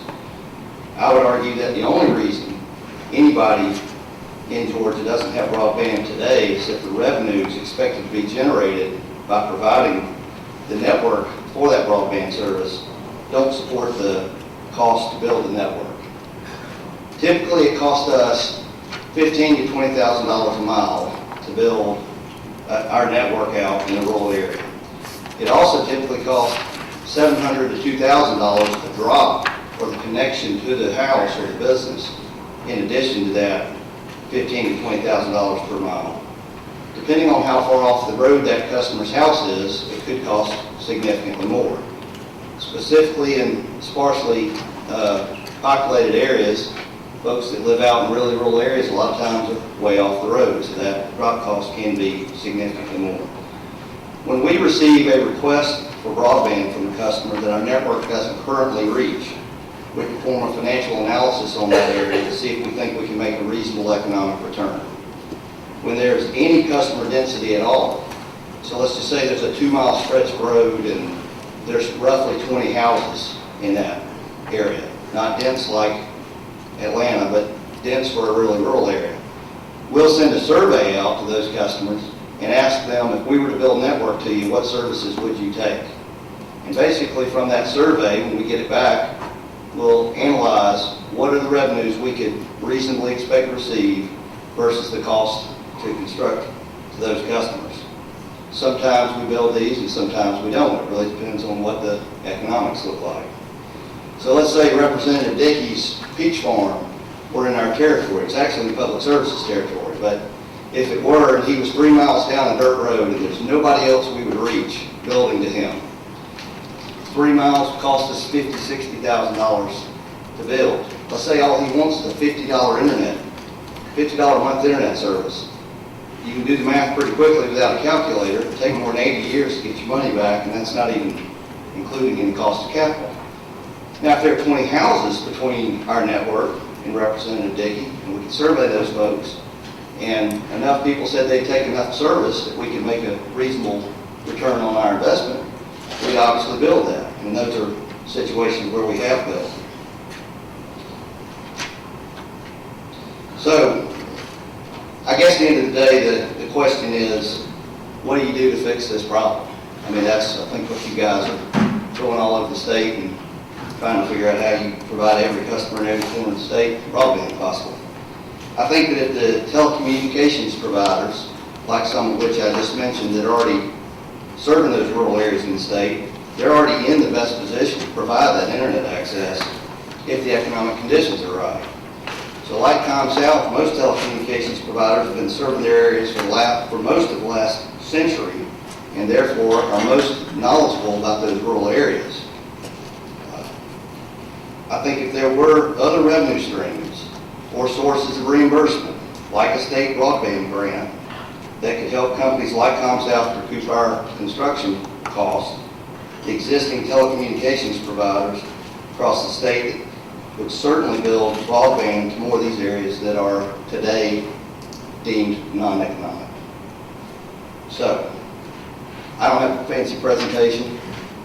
I really was here to address what Representative Dickey brought up in the Glenville meeting, and that's, and I would open the floor to any questions you guys might have. Let me ask you a question.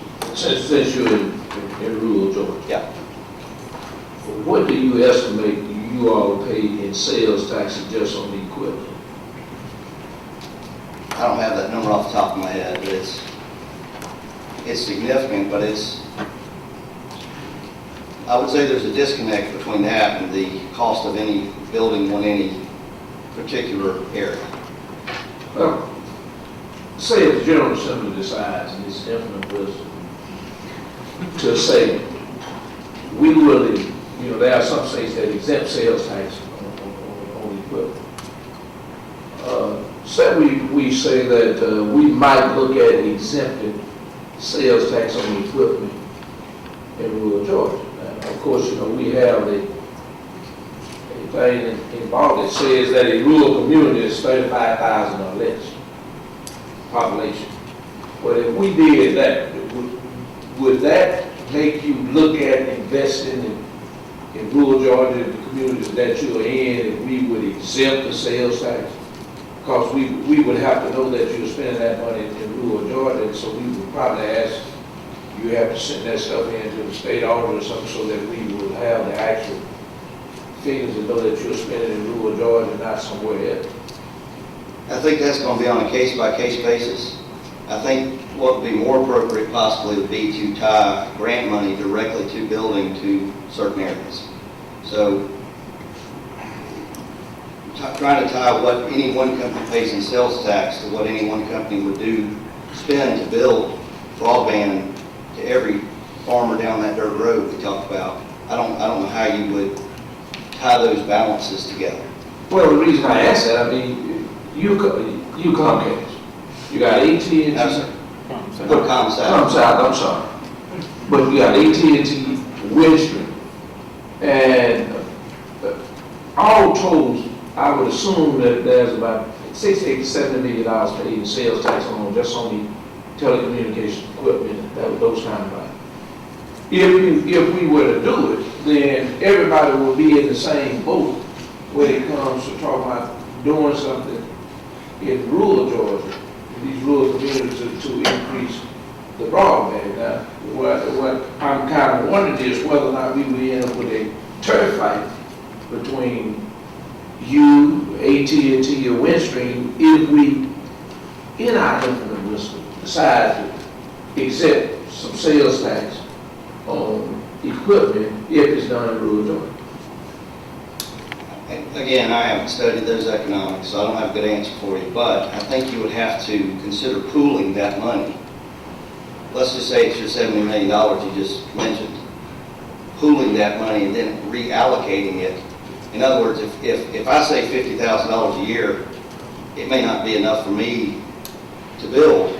I might build one area that costs $100,000, maybe I get half of it on recurring revenue and half back from this elimination of sales tax. But AT&T might pay $50 million a year in sales tax, but they might have $2 billion worth of rural build they need to build to serve those customers. So I don't know how you balance waiving sales tax for any one company versus what that company needs to. Well, it would be one company. I just looked at the sales tax, including you and all of them, and it would exclude the metropolitan area of Atlanta. It's just it's just a question. Yeah, we're just looking at some options. Sure. Let me ask you a question. If we went strictly by financial model and return on investment, a lot of counties in Georgia wouldn't have electricity or telephones. Correct. Is that right? Absolutely. So how do you incentivize a company like yours to provide a service to those sparse areas? Well, what I just mentioned was possibly a state broadband grant. But how do you fund that grant? That's you charge everybody in Georgia $1 a month on their telephone bill? I really didn't come with. I don't have a good answer for you. I can certainly go back and we can talk about some answers.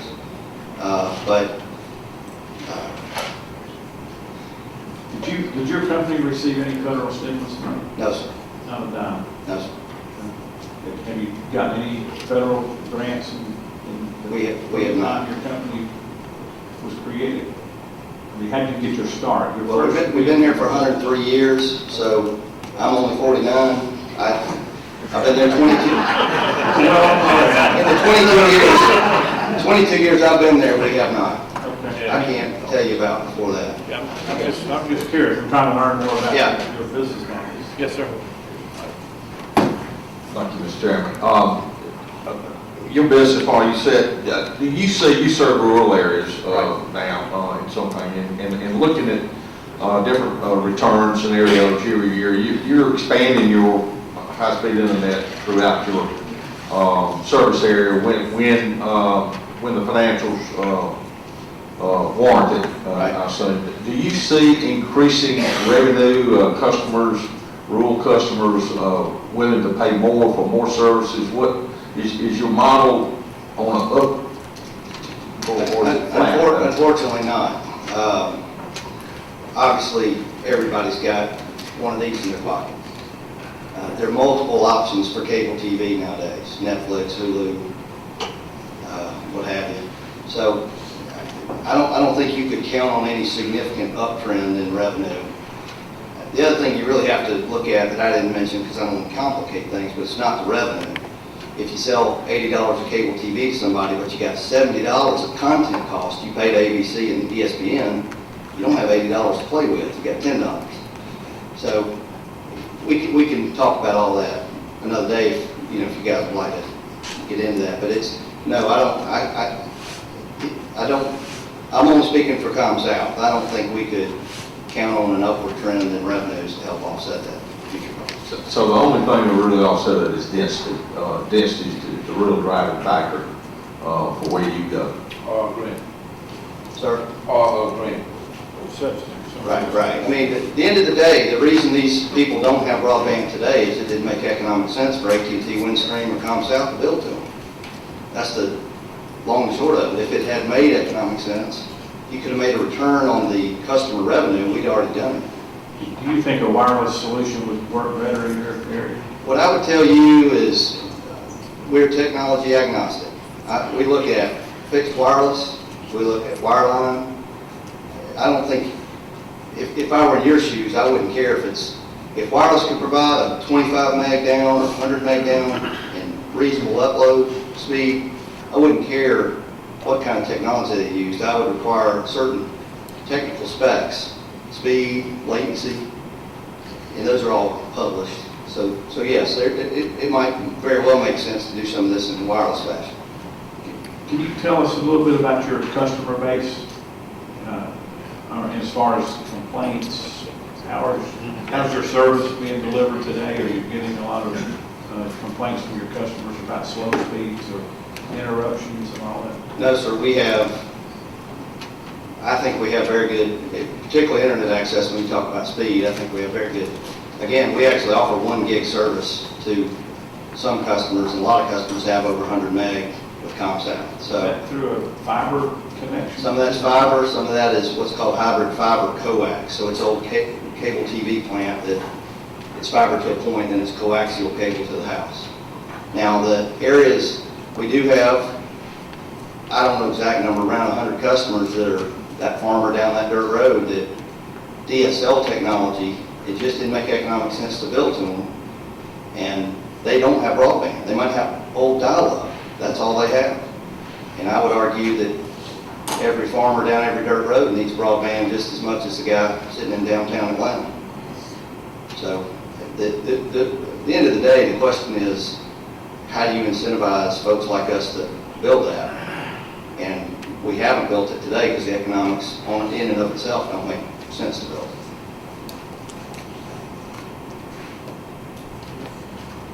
Thank you. Thank y'all.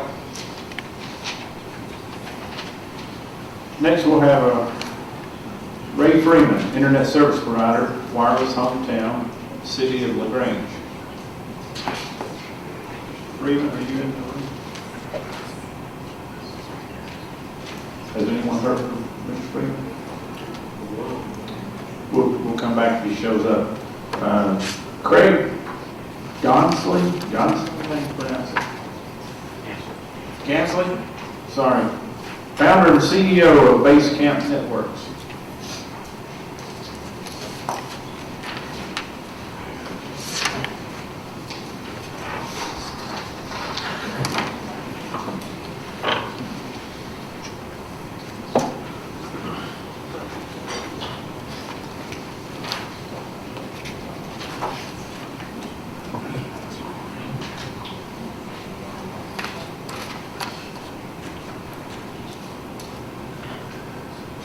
Thanks a lot for having me here today. I appreciate it. I'll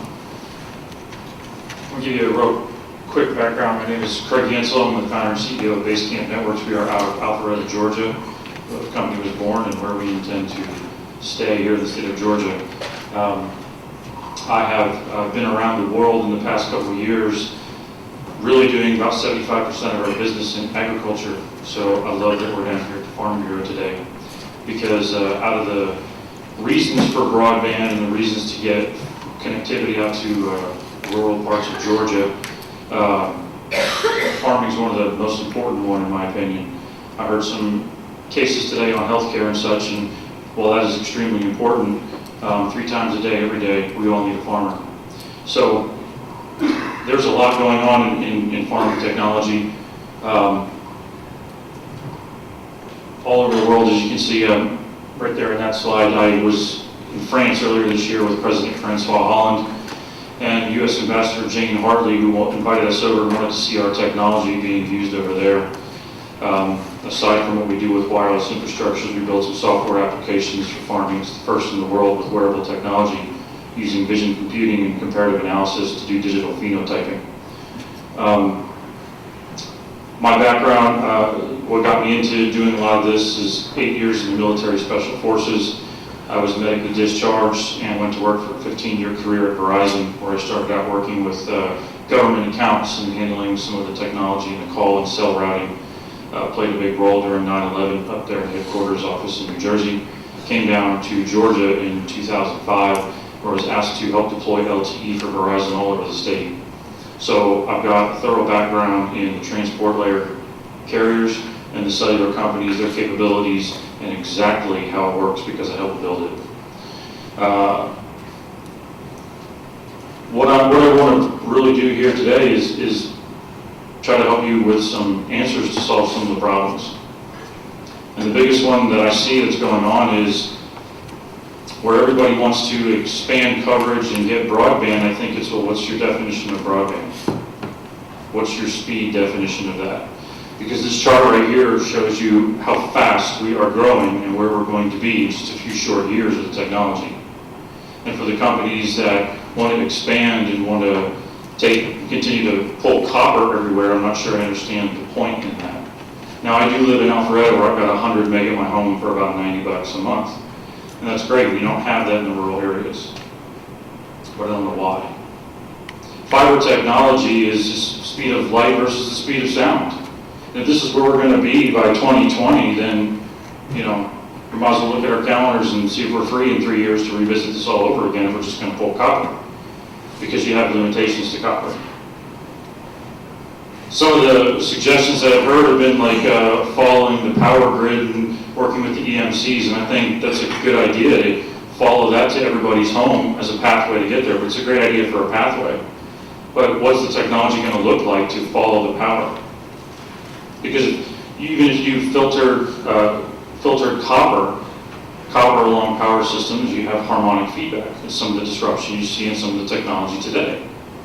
You don't have that with fiber. Some of the copper situation is susceptible to lightning strikes, where you don't quite have that with the technology of glass over fiber connectivity. We can grow with fiber connectivity. Yeah, it's expensive to put it in the ground now, or aerial, which isn't the best solution because of environmental situations, but fiber technology is going to allow us to grow with the trends of technology. Some of the returns on investment that you get with what you're putting in when it comes to fiber is the ability to harvest data. What we do a lot with the farmers is dairy farmers that have a lot of robotics and sensors and machineries and the different things that are on a farm. The data that's coming off of it is extremely important, because it has to do with yield and our global food production. We have a bit of a problem where we have to grow more food in like the next 30 years than we have in the last 8,000, and we have less land to do it on. And technology is a way that everybody's looking to help us get over that. Some of our clients and a lot of the people that we work with are John Deere, Monsanto, Syngenta, AGCO, Bayer Crop Science, BASF, Dow, DuPont Pioneer. Those are all clients and customers of ours. And we've been leading in the United States and around the world in what we're going to be doing with technology in agriculture. Because that is a lot of what is in the rural areas is agriculture. But some of the really interesting things that I've had the opportunity to talk to farmers in Georgia and around the country is not only do they understand how important it is to get broadband out to them, but their willingness to help do it. The last mile is a huge concern, and I hear everybody talk about the last mile, and it is problematic, getting down that dirt road to that farmer. But I've talked to many farmers around the country, one here in South Georgia, Tommy Dollar of Dollar Farm Products, and asked him, hey Tommy, got anything on your property that could dig a ditch for about 1,000 yards and go down and get it connected somewhere? Take your pick, just a couple $1 million worth of John Deere sitting there. Then I took it a step further and said, Tom, would you help your neighbor do it to get them connected as well? Sure. Absolutely. There's a huge willingness to work together in the rural communities of the farmers that are out there to help with the companies that want to deploy the broadband in the construction costs that are required to get it done. They're willing to do it because they're starving for it, because they're literally helping feed America. They're out there in the rural communities, and they're really, really important. I got a chance to speak in South Dakota, Northville, South Dakota, about a year or so ago, and the farmer cooperative out there wanted to bring fiber through the town to get to the agricultural communities, and actually came up with their own strategy of funds to pull it through town, get it to the farms, and then branch it off to all the communities. They've got almost gigabit connectivity out there in Northville, South Dakota. Here's an example of, these are just a few reasons that farmers and everything that they need in the rural areas for equipping their farms. Now, I've heard people talk about solutions or satellite communication because there's no place that they can't get to. And while that's true, there's no place they can't get to. I have yet to meet a farmer that is happy with HughesNet. And I have yet to go anywhere where there's HughesNet where there actually is the speed capability. Or nonetheless, if it snows or it's raining or there's cloud cover, I guess we're taking a day off of work. Because of the line of sight communications thousands of miles up is disrupted. There's wireless things that you can do when it comes to cellular technology or even point-to-point bridges to get past that last mile. We've done point-to-point bridges up to 22 miles away. But it is susceptible to the environment that's around it with the line of sight. At the end of the day, the most solid, stable solution you can get is to dig in the dirt, or if necessary, aerial, and put up that fiber connectivity. All the wireless that you can spread eventually has to come back to a physical connection to drop to the central office. So you have to drop to it somewhere.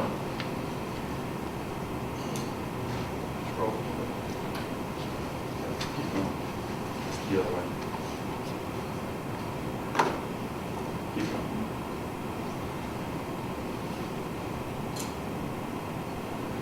Right there. Back up.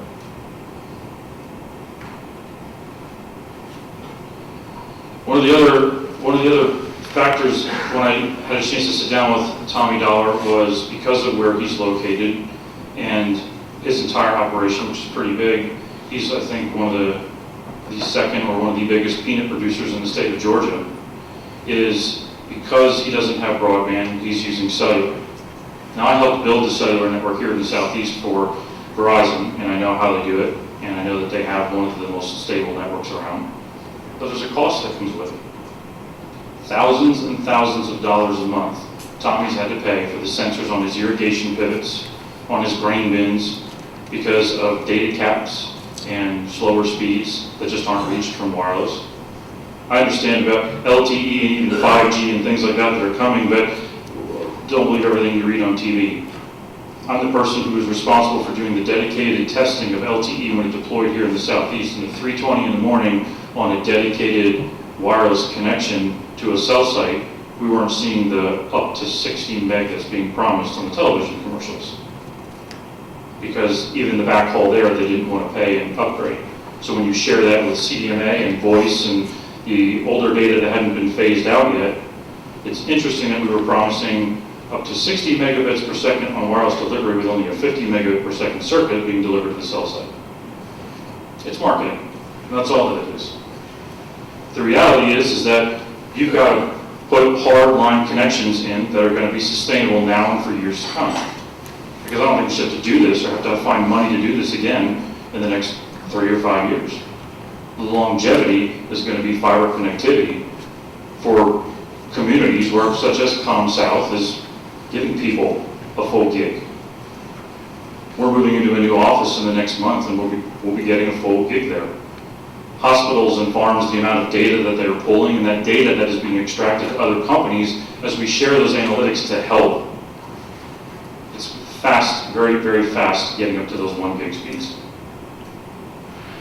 I have 100 meg at my house, but we don't have television. We do everything over the internet. Everything's Netflix and Hulu and Amazon. That 100 meg is quickly not enough. With SIP trunking and all that latest technology and voice, it's all going over the internet. We don't even have office phones in our office. My laptop is my desk phone. And it's crystal clear, and it's really fast because it's over the Wi-Fi in the office. So the broadband connectivity is a commodity. In some aspects more than others. You can go into the office and go into work, and if the plumbing didn't work, it'd be a terrible day, but you can still work if the internet's up. If you came into work and the internet's down, you might as well send everybody home.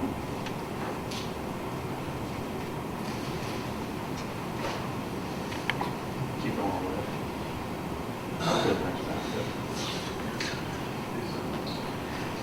So this is where we currently have fiber in Georgia. And if fiber and the level of connectivity based off that infographic we saw earlier on the Internet of Things and everything that's coming, this is all the fiber that we have in Georgia. That needs to grow, and it needs to grow considerably to future-proof the state. Because spending the money to pull fiber is, I don't think it makes any sense. Or to pull copper, I'm sorry. The other issue that I've experienced in my career is unified conduit. People not sharing conduit. Some people are pulling conduit and saying, nope, that's ours and our right of way and nobody else can pull through it.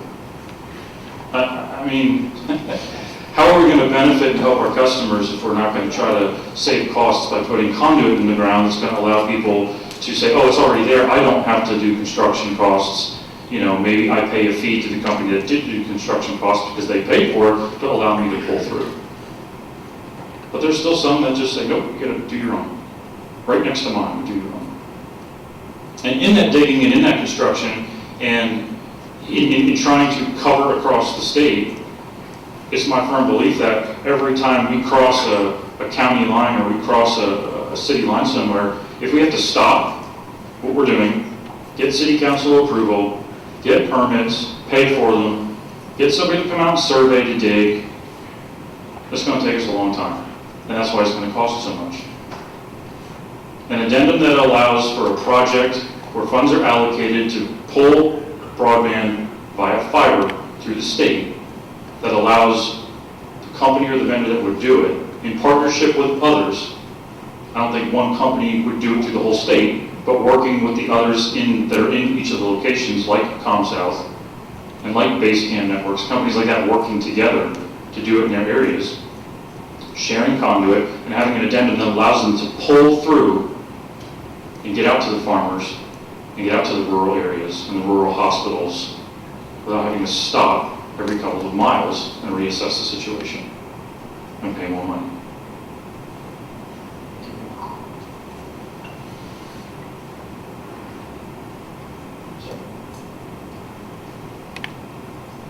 What happens when you use a smaller company in the state of Georgia, such as the Basecamp Networks or another small provider? When we take on a big project, if we want to pull through and get fiber deployed throughout the state, we're going to create an awful lot of jobs.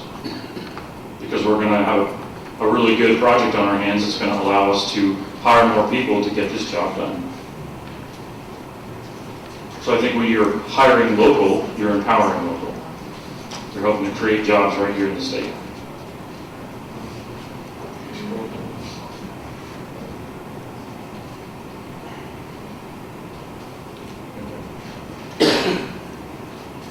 This is just a little bit of verbiage about what I talked about on the last mile and how I think that it can be achieved. But At this point, I'd like to open up to answer any questions that you might have about how we can do this. I don't really have a question, but I do want to.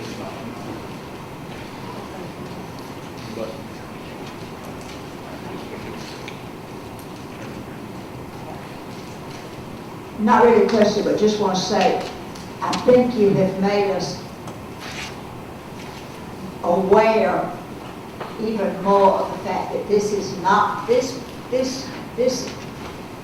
project we're embarking on, or this issue that we are trying to solve is certainly not going to be done by any one entity. It's going to take the cooperation of a lot of people. It's imperative that we have, that we have our federal, state, local governments, our cities and counties, our public-private partnerships, and I appreciate very much what you said about it making it easier to provide this service crossing county lines, because this has been such a barrier for so many projects over the years. And you have brought up some very important, very good points for us to consider. Thank you. Thanks. Any questions? Do you have any ideas on how we can fund more fiber to the last mile? So we hear that a lot. We hear the last mile, return on investments, obviously permit fees and all that are issues as well. But these companies that are testifying are telling us that it's $10,000, $20,000, $30,000 per mile, possibly just to run the fiber. That doesn't count the equipment and the other pieces of investment that come with it. So do you have any ideas on anything that's worked in other parts of the country? Yeah, the example that I used in the rural communities of working with the farmers eliminates a lot of costs, and their ability to have the surveys done about where they can and cannot dig, and using the very farm equipment that's out there to dig and trench to lay the conduit. Now, where would the funding come from to pay for it? If the farmer dug the ditch and buried the fiber, who would pay for the fiber?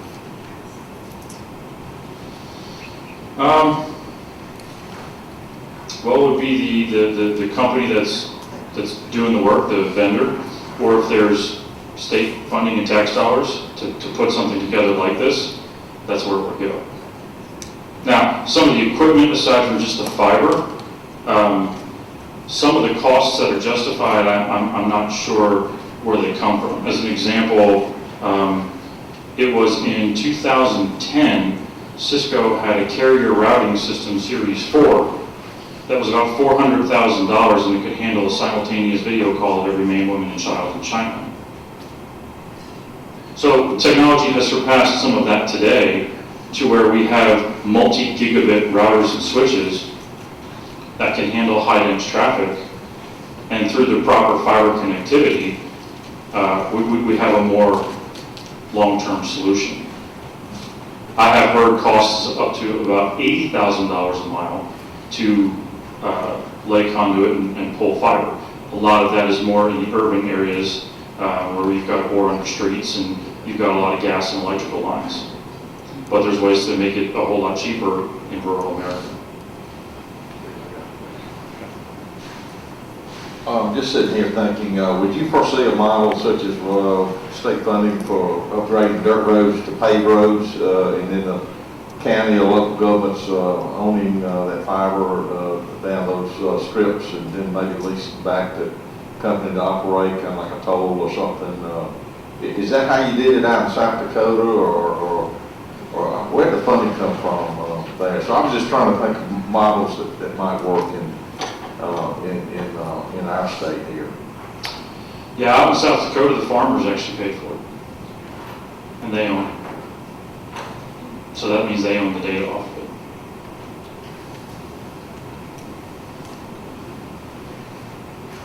Anybody else? We really appreciate you coming today, and thank you for the information.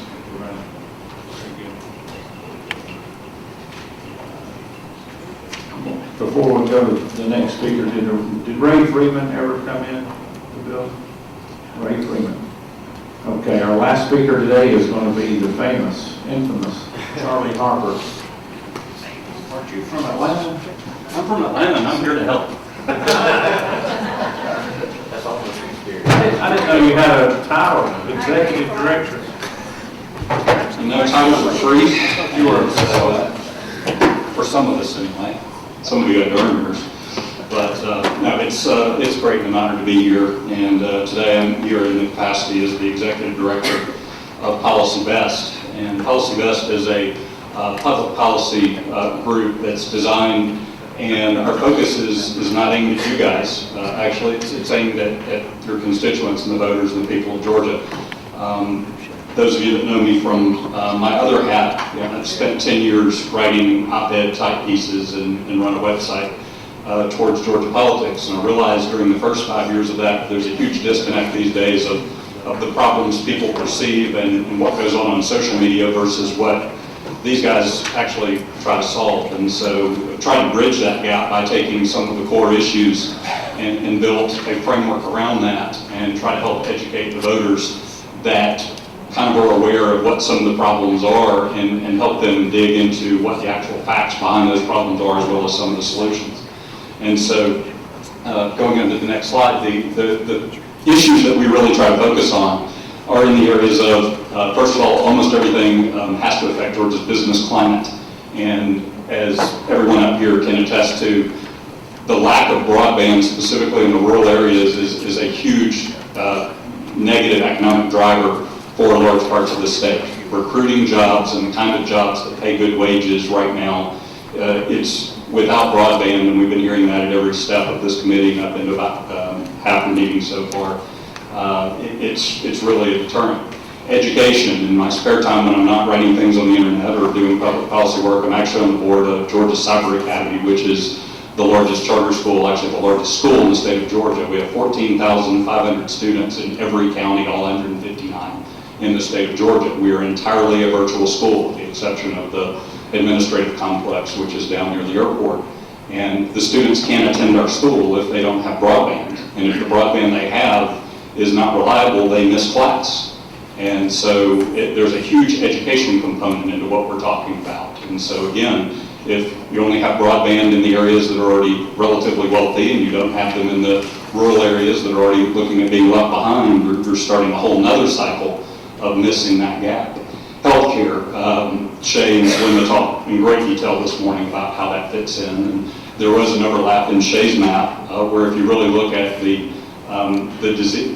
medical problems that seem to overlap lack of broadband, it goes back to economic development. Those are the areas where we're having difficulty bringing money in. And when folks don't have economic mobility, their health tends to lag behind. And so, again, it's an issue there.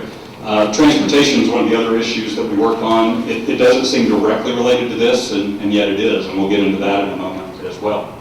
So looking at that as kind of where we approach things and where we'll be messaging to influence the grassroots and grass tops voters of Georgia, we really break down the high-speed broadband access issue problem into 4 separate problems. First, availability. There are places that just broadband is not available, and or what kind of broadband is available. Again, if you want to go to the definitions of is satellite available, it's available in most places if it's not cloudy and whatnot. But getting an actual connectivity to more places at an affordable price, that's going to be part of it. Affordability. Doesn't seem to be the primary concern of this where they have it. There are some federal programs that do subsidize that. We're going to pretty much sidestep that as one of the issues for what I think these guys are looking at, as well as what we're messaging.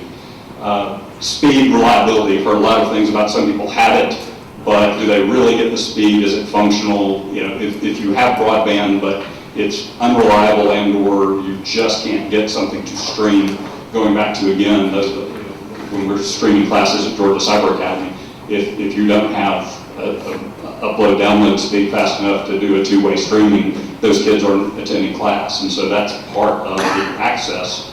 You know, is it access in name only with some of them? And then we've heard, especially from the members of the public that are shown up, product promise versus product delivered. And so that kind of ties into that third point, but it's really a separate point. Someone promising a certain speed, is that being delivered? And if it's not, does that person really have access? Are they getting what they're paying for? And so that seems to be the 4 issues on the table. So then policy best approach to this. We pretty much do look at free market solutions, and so when we look at whether or not there's a government role and what is the government role, we really do start with, almost the Hippocratic Oath. First, let's do no harm. As I jokingly said when I come up here, I'm from Atlanta, I'm here to help. Those are sometimes scary words. And so when we're considering what we want to ask a legislative body to do, we start with the let's not interfere with the private sector for what they're doing, but let's try to get the right things and everyone coalesce around the right problem, because the worst thing in the world, going back to that social media world I live in, is where people just start saying someone must do something. It's clear you guys are hearing from your constituents, the voters, that they want someone to do something, but they don't want you to do the wrong thing. And when you go back to them and ask for them, you don't want to have done the wrong thing. So it's clear you're taking a very deliberative approach to this, and I appreciate the time you guys are investing in this, as well as the amount of time that I know Chairman Gooch said that he spends as the customer service agent for one of his providers in his area. So starting with that, let's look at, again, when you look at a legislative possible solution, you just heard from Basecamp, and there's a graph on there that in a past life I've actually had to live through technology refresh cycles in the telecom industry. The technology is changing faster and faster. You guys meet 40 days a year. And so will you be able to actually put a legislative solution in that will come up with that technology? So before this becomes a regulatory and or trying to decide a solution at the state level and a governmental solution, you first probably want to ask yourself, are you going to, will this solution that you're considering be able to keep up with the technology involved? If you're not looking at a government-imposed solution, then you get back to business climate. Are those that are looking at providing these solutions incentivized to do that? One, Senator Lucas has already mentioned this taxation. How is it taxed, and or are there incentives appropriately to get folks to invest where currently there is not a return on investment sufficient to justify the risk for extending broadband into these areas? There's also the regulation thing. There's regulation at the state level, but there's also regulation at the local level. When Google Fiber came into Atlanta, they made very clear that they would only consider communities that had a template permitting process so they could go get one permit and be done with it. And there are a lot of rural communities that they don't have the full-time staff that cities like Atlanta and Brookhaven and Smyrna that got Google Fiber have. And so it's probably worth talking to friends at ACCG and Municipal Association of Georgia to poll their members and figure out what is the permitting process where if someone wants to come in and lay all this fiber, how many permits they have to deal with, how easy is it to get a permit, and go ahead and kind of do some of that sort of thing in advance. And so that's not necessarily a state solution, but it definitely is something that if you are a business that's looking to come in and present and try to provide a solution in an area, what's the total regulatory burden, both from the state level and the local level? So remember, there is that partnership there, and everyone kind of needs to pull their own weight to making sure that we have the lowest barriers possible for entry for new folks that want to come into the market. Then you have the problem of duplication. There is a USDA rural broadband program. Originally, I was going to try to do an overview of that. In talking with those folks, they've actually agreed to come and testify at the next meeting. So you're going to have a representative from USDA here, I believe Jill Stuckey. And so I'm going to leave that to them. But the thing here is if you already have a different government entity doing something, trying to find a way to leverage what someone else is doing rather than recreating and reinventing the wheel and possibly even having a competing program. So I would encourage that. And then there's the carrot and stick approach. Carrots are those incentives and getting rid of the burdens, and is there a way to possibly subsidize some of the new investment or otherwise induce the existing business community and providers to come in? There's also the stick, the enforcement of what are the tools you have available to you to make sure people are getting what they're paying for once these promises and investments are made. So with that kind of outline, a few more specifics going to the paths. On the taxation issue, Georgia is one of states that does charge sales tax on the equipment that's being installed in broadband. And that's a 6 to 9%, depending on what county that you're dealing with and how some referendums happen in November. 9%, I think, could go as high as 9.5% in at least one of the counties, not a rural one. But you know, it's at the margin. Is it going to make the difference for, you know, some of the smaller entities? No, but you're not talking about the difference of whether or not the example was used of whether you pay the $60,000 to get the one farm.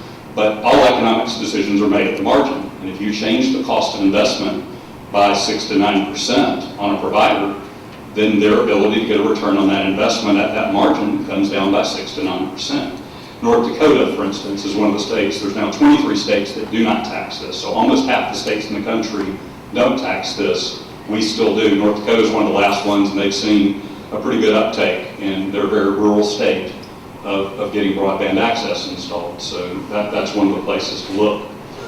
Regulation, I mentioned Google again as the template. When they came into Atlanta, they insisted on a quick, easy permitting process, and only municipalities that would agree to that up front got considered for Google Fiber. So that probably should be regulated in the local areas. Duplication, again, we mentioned USDA already. Oversight. At the first meeting, we had PSC Commissioner Chuck Eaton come, and he mentioned that PSC doesn't have oversight. The Federal Communications Commission provides that the federal government has oversight over broadband. So there's not a lot that you guys can do from a technical public service commission type approach. But one thing that you may or may not be aware of is that the Governor's Office of Consumer Affairs does have discretion over some of those what you refer to as marketing areas. So one of the providers that's been talked about actually paid a fine, $600,000 in February of 2014, agreed to with the Governor's Office of Consumer Affairs because they weren't providing the level of service that they had sold to their customers. And so there's probably some room to, again, go back to the Governor's Office of Consumer Affairs, ask them exactly what regulations and what laws that they're looking at. And if you need to tweak something, you know, that's the opportunity. But there may already be things on the books that just haven't been used in a while to, you know, going back to the carrot and stick approach, while you're looking at incentives to get people to do this, you guys do have a stick. And some of that's already in place with the Governor's Office of Consumer Affairs. So I encourage looking at what's already there before, again, reinventing the wheel. Next slide. Again, from Basecamp, the emerging technologies and the technology curve. What I would encourage at this point is making sure you truly do understand where we are in technology, how fast the technology is replacing itself, and hearing out. I believe you're going to have AT&T present as well at the next one. They've got two different technologies that will be going out into rural areas. One, going back to the acronyms, LTE, 4G, the kind of current wireless speed. They're duplicating their cell network for a wireless broadband network. So AT&T is beginning to roll out a separate spectrum identical to what we have on our cell phones that will only be used for high-speed broadband, so that you have cell traffic on one network and broadband on the other. So I'm sure you can ask them about where, how soon, those kinds of questions that's going to roll out. They also are about to test, and if there's the opportunity to incentivize, maybe they'd want to test this, say, around someplace like Monticello, something called AirGig. And the AirGig product that they just announced literally a couple weeks ago publicly, and they're about to do their first field trial, literally runs this down electric wires. And Basecamp mentioned there may be a problem with, you know, it's a test, but it literally uses repeaters between telephone poles to use the electric wire as a magnetic field to spin a broadband signal between telephone or between electric wires, literally piggybacking on what's there. Will it work? We can all hope so, because that makes solving this problem a lot easier, but there'll be a test and they're going to have to figure out where to do that. So the overall point is technology is changing fast. What I think we need to make sure Georgia is ready is for all the providers that are willing to risk their capital for new technologies have equal shot at proving they have the right technology, and the private sector will probably solve this problem. We just have to make sure it's done fast enough. One area specifically the state probably wants to take a look at, I love my friends at GDOT. We've worked great together over the last couple of years. There is one reg that they have that specifically excludes wireless poles in the right-of-way of freeways, and other states like Illinois lease those out. And so specifically the area we'd probably be talking about is the area between an interchange and the freeway itself, where there are these triangles, I believe the term is a core, where you could put cell towers and actually generate money to go back to the state and help with this availability of wireless spectrum as we're expanding now building another network. So that'd be something that maybe there's some conversations to be had with GDOT about what can be done. And then the important thing is, paralleling this to what we looked at, Senator Gooch and I spent a good bit of time a couple years ago in a transportation study committee where I followed them around the state for a while. And I remember the goal at the time was we wanted one solution to last for 20 years so we could be done with this. This is the opposite of that. Technology changes too fast. And so at the end of the day, while someone must do something, a lot of what is trying to be patient, encouraging as much as you can, but also making sure that next year and the year after to judge, here's where we are with our coverage map. Did we get better with the coverage map? And or is rural Georgia closing the gap with Metro Atlanta and what we have for wireless and broadband speed availability? Or is that gap widening? And so while that doesn't give you the answer I'm sure you'd want to hear today, and we all love to be able to snap our fingers, solve this problem, not cost the taxpayers anything, reap the economic benefits of economic development, we all know there's no free lunch. And so the thing to understand is this is an iterative process. Everything about technology is always an iterative process. You make the best decision you can make today, but you know that it is a process you come back and repeat over and over and over again, because the questions, if you look forward in the future 5 years and go ahead and plan on doing this committee again, we're probably talking about completely different technology by then. And that's a great opportunity, and it's scary at the same time when you're trying to make decisions about deploying capital, be it taxpayer resources, or encouraging the private sector that has that same fear of are they making the right investment, the right technology at the time, that someone else may invent something that completely replaces it. But if you also wait for that technology 5 years and no one does anything, you don't move the ball forward, and you're 5 years further behind. And so it's not an easy decision. And say I'll be working more with public opinion type messaging on that. I wish you the best of luck on the decisions you guys are making, and if you do have any questions, I'll be happy to try to answer. Question? All right. We've talked about this in the past, and I'll repeat it again. Economic development in rural Georgia, in my opinion, is going to depend more and more on availability of internet and broadband. We've heard it from many, many speakers throughout this process. Communities usually have water and sewer and other providers done as paid for by the taxpayers through your local governments. Primarily all of your internet and telephone services are ran by private companies. So we've heard people talk that we're not going to spend millions of dollars in rural areas when the return on investment's not there. If there's 6 houses per mile on a dirt road in the middle of South Georgia, it would take 100 years for that ever to pay back. So if we continue to follow that model and we wait, because technology is changing rapidly, we'll wait another 20 or 30 years and we'll still be using the same copper phone lines that we have in our homes today. I grew up in a rural area on a farm on a party line. When I was a kid, we had a party line. We still have that same copper wire in my mother's home that I had when I was a kid on that chicken farm. So if we wait for technology to change, the private sector's not going to invest in that infrastructure because there's not enough homes in that area. Those areas are going to continue to suffer. Economic development is not going to be there. Those areas are going to continue to fall behind, and that gap's going to widen and not close. So, what do you think the public is willing to do as far as investing public funds to help fix some of these areas in our state? Would it be a monthly fee on a telephone bill, whether it be a wireless phone or a hardwired phone? Would it be some kind of a universal service fund that companies could tap into through some kind of a grant application process? What do you think about going down that trail and researching those ideas? The public generally understands the concept of user fees. So if it's within the realm of the same topic, and for that often will get you some leeway with the voters to support. The challenge that each of you have, because I know each of your districts generally and where you're from, and you're all rural, you're not metro Atlanta, and the density of Georgia, and now the tipping point is passed where more than half of the voters in Georgia are in metro Atlanta, 5 to 5.5 million, depending on what you want to do out of the 10 million Georgians. And as y'all know, when y'all, we have parties in the state of Georgia, but the tough questions usually aren't decided necessarily on party lines. There's an urban-suburban rural trade-off that goes in.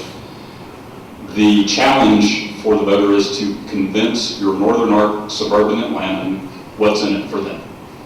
And at some point, it's tying in the expenses of the state, where Atlanta does know they generate the majority of the tax dollars relative to the people that live there.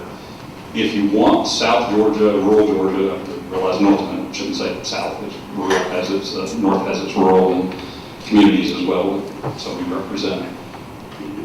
It's that economic development message. The rising tide has to lift all boats, not the suburban boats, all boats.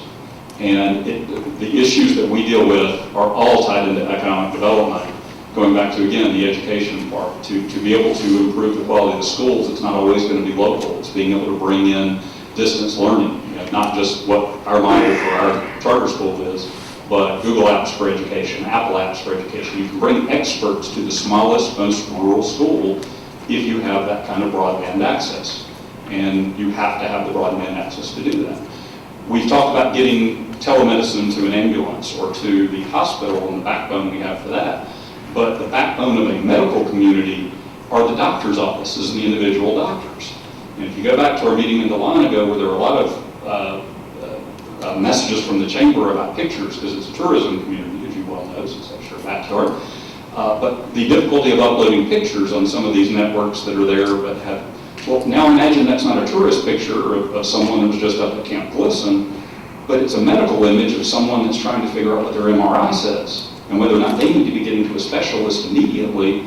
And if they don't have the broadband capacity at their doctor's office to be able, for the doctor to be able to see that, where they're off that backbone, you don't have a healthcare system, and doctors can't practice, and have a huge problem getting doctors to these communities already, because it's hard enough for them to make money with the number of paying patients they see. But if they don't have the infrastructure to run their practice, all these problems compound themselves.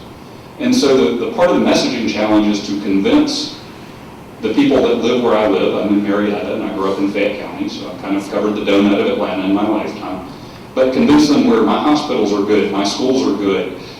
Transportation, other than, when it moves, it's great.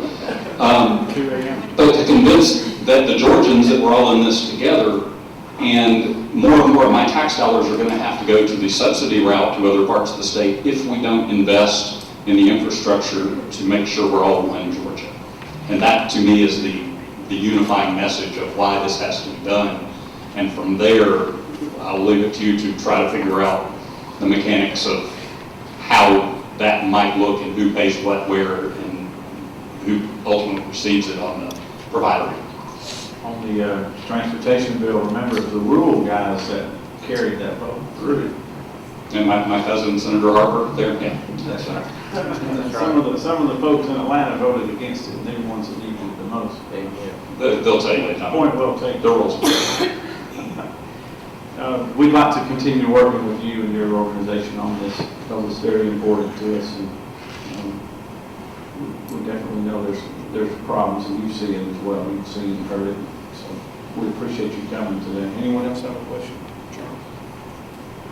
Thank you very much. Thank you. Appreciate those work. We have a sign-up sheet if anyone wants to speak. Okay, so we're going to have this sign-up sheet right here. Your name's on it. If your name's not on it, you'd like to speak, come on up and sign up. And while we prepare for that, we're going to have an update from the Carl Vinson Institute of Government on our survey that we've been working on. Well, two things. All right, come on up. Okay. Good to have you back. Not even sure why we're here, because according to the FCC, 97% of all Georgians have access to broadband.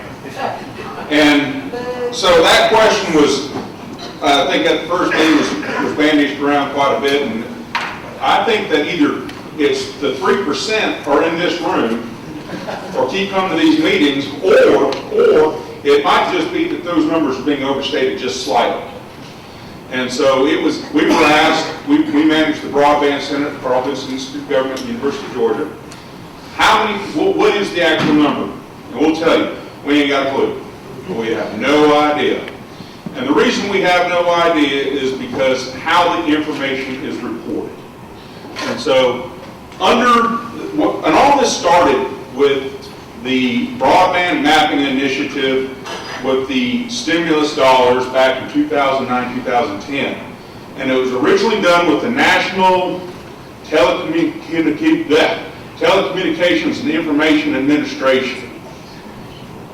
When they were mapping that information, the way it was reported for these maps was very simple. Number one, if broadband provider offered service to a single customer in a census block that was less than 2 square miles, they said the entire census block was served. That could be an overstatement right there. I don't know. Now, if the census block was large, then they broke it down to a road segment level. We looked at it at per road segment level. So this is how the maps were done all the way up until 2014. Go to the next slide, please. And you can kind of see right here, this is what we have available through the Broadband Center right now on the availability. This is what we call the 2014 vintage map. The areas in yellow, it's a little hard to see. Those are census blocks. Put those together, less than 2 square miles. Apparently, they have one person at least in there. We'll say the whole thing's covered. Then you can see the roads. These are for areas that are larger than 2 square miles. Just the roads that are serviced, those are showing up. So it's one of those things that the data is overstated here. Next slide, please. So that data collection was done through state offices. The state office here in the state of Georgia was done through the Georgia Technology Authority, fed up to the feds. And that, like I said, that collection concluded in 2014. In 2014, this was handed off to the FCC. When they did that, they started a program called the 477 Data Collection Program. And this is how the information is collected today. We also feel this is overstated. I'll show you why. Next slide, please. So all facilities-based broadband providers are required to file this Form 477 if they have more than 200 kilobits up. We all have to basically submit this form. Next slide. This is where the kicker comes in right here. Fixed providers file a list of census blocks in which they can, let's say they do, which they can provide or do provide to at least one customer. Okay, I have a direct quote right here per FCC. A provider that reports deployment of a particular technology and bandwidth in a census block may not necessarily offer that service everywhere in the block. Accordingly, a list of providers deployed in a census block does not necessarily reflect the number of choices available to any particular household or business location in that block. And the number of such providers in the census block does not purport to measure competition. I put this long statement in here just so that people understood that they're telling you right off the bat, it's potentially overstated because it's just one, and it's not even one that they do, it's one that they might. Next slide. So the FCC sought funding for FY 2016 to continue to maintain and update the National Broadband Map. That funding was denied, was not granted. They are still currently collecting the Form 477 data. We can download that information on spreadsheets basically and have that, and we can map that. At the University of Georgia Broadband Center, we're not actually using that information. We don't feel that it is as accurate as what we had before because it's not as granular. So, are the maps overstated? Yes. That's number one. Were they overstated in the version 2014? Yes. They were required to offer at least one customer under the NTIA. And they reported that on varying geographies, it was either on road segments or census blocks. Either way, it was overstated. What they're doing now, we feel, is even worse, because it is, they can or do to at least one customer. There ain't no guarantee right there at all. It's a might be. We may have that.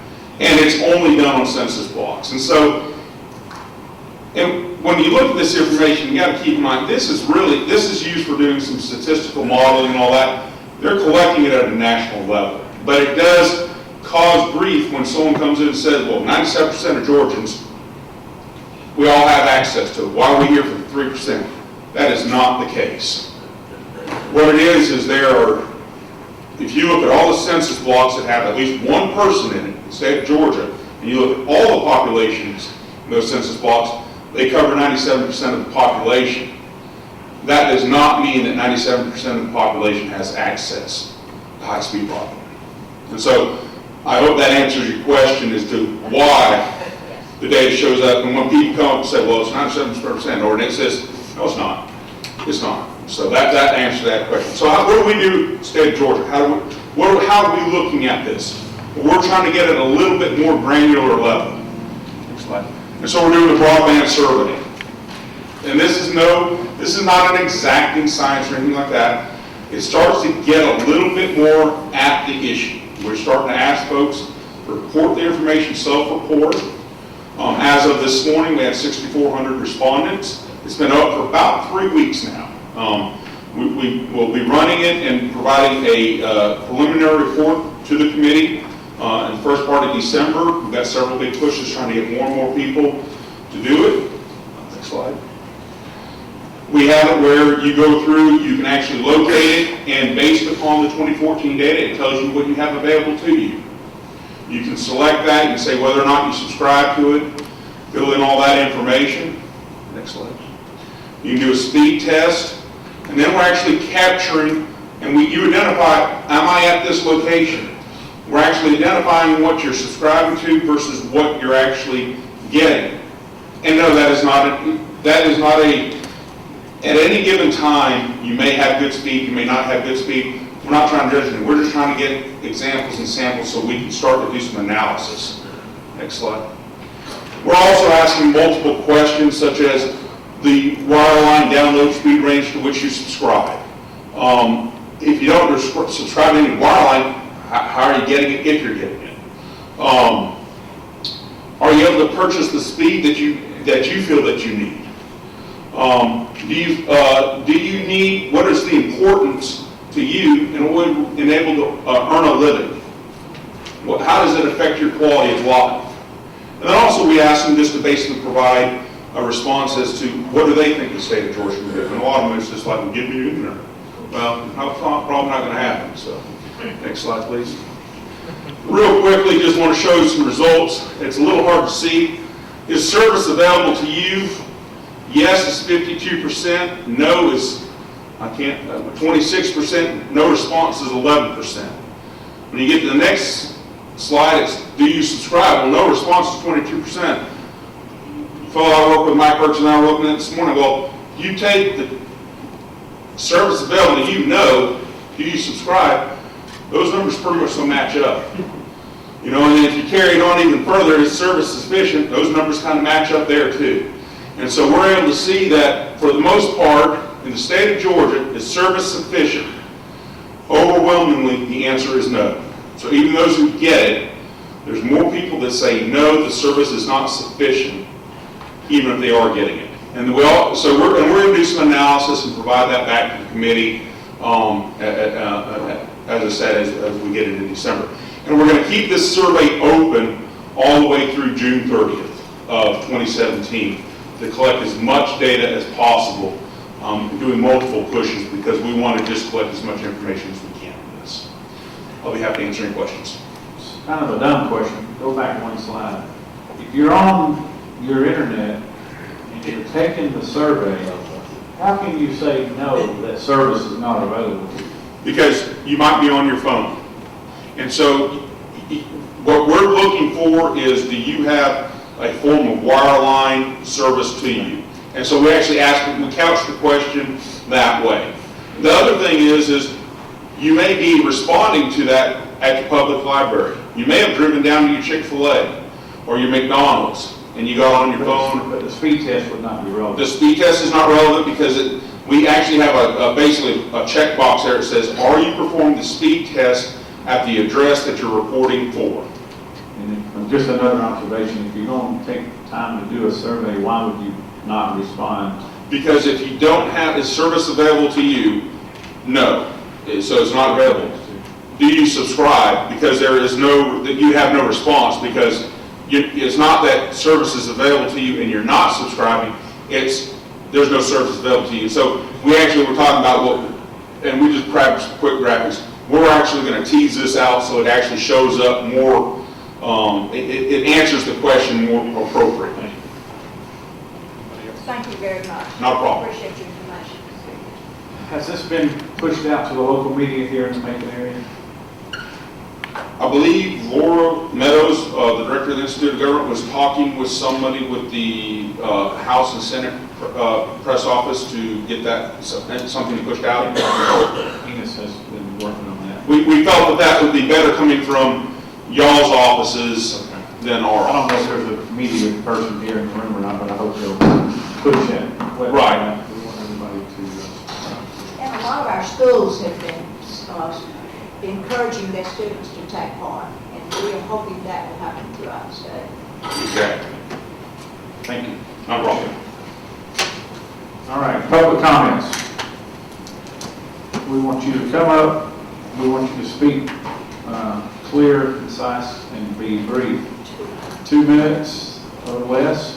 We have 8 people on the list. The first person on the list is R.B. Tucker from Osceola. Now, tell the truth, did you just come up here to make sure your senator was working? No, I didn't. We talked a couple of weeks ago. I never dreamed of it this weekend. But, thank you, Chairman Gooch and the committee for letting me speak to y'all. My name is R.B. Tucker. I'm the CEO of South Central Primary Care. We're a community health center that's corporate headquarters is in Osceola, Georgia. We have 8 offices in the counties of Atkinson, Ben Hill, Berrien, Coffee, and Irwin counties. We cover over 2,000 square miles in rural South Georgia. Population of the counties we serve is a little over 97,000. We're proud to say that about approximately 11,000 of those are our patients. So I'm here speaking on behalf of the Georgia Association for Primary Health Care. They asked me to come by. We're it's a group of 34 501c3s that provide primary health care to 107 counties with 197 clinical sites.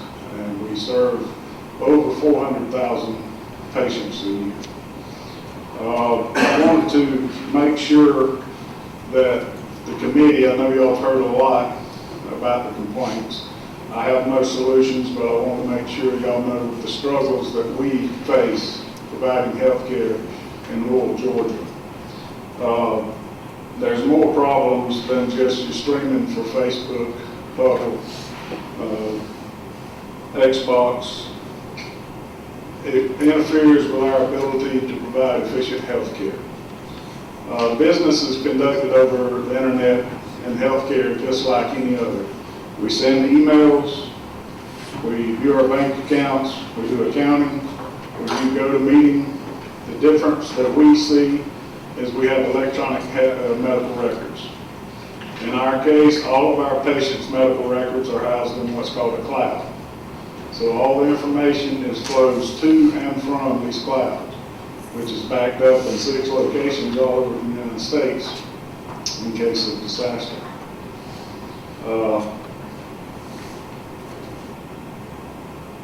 We currently use cable as our method to transmit this data. It's the most efficient way that we can transfer the data in our area. I see the data kind of like driving up Interstate 75 going to Atlanta. If you hit the time just right going through Eagles Landing, you zoom right through. If you hit it other times, you slow down and you can even stop.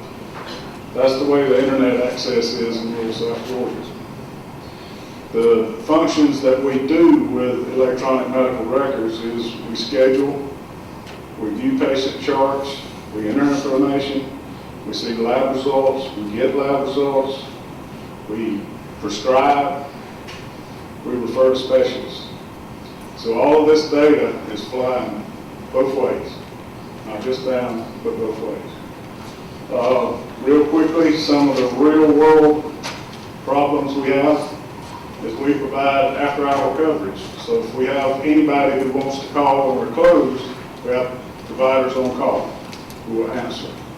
We have one provider who actually lives close to Senator Tyler's parents who cannot access medical records from our house. She has wire and she also has satellite. It does not carry what I would say the power for her to even use it. So that leaves her with three choices. She can call another provider and see if they can access, or she can get in her car and drive into Osceola and access, or she can send the patient to the emergency room. Our purpose is to keep people out of the emergency room. So that's some of the struggles we do with her. Telemedicine. We have an agreement with Atkinson County School System in order to provide telemedicine for students whose parents are working and they can't get their kids to the doctor. We need to make sure that our equipment is working because this is a new service to this community. And if it does, it's hard enough to sell it because it's kind of advanced. But if it doesn't work, then you have an even harder time selling it. Centralized scheduling. This is something I had a vision on. I would like for my patients to be able to walk in the exam room or into the waiting room, see the front desk person, and the front desk person be able to look them in the eye and say, and smile and say, "Can I help you?" Not be tied onto the phone scheduling for other people. So we looked into centralized scheduling for our 8 offices.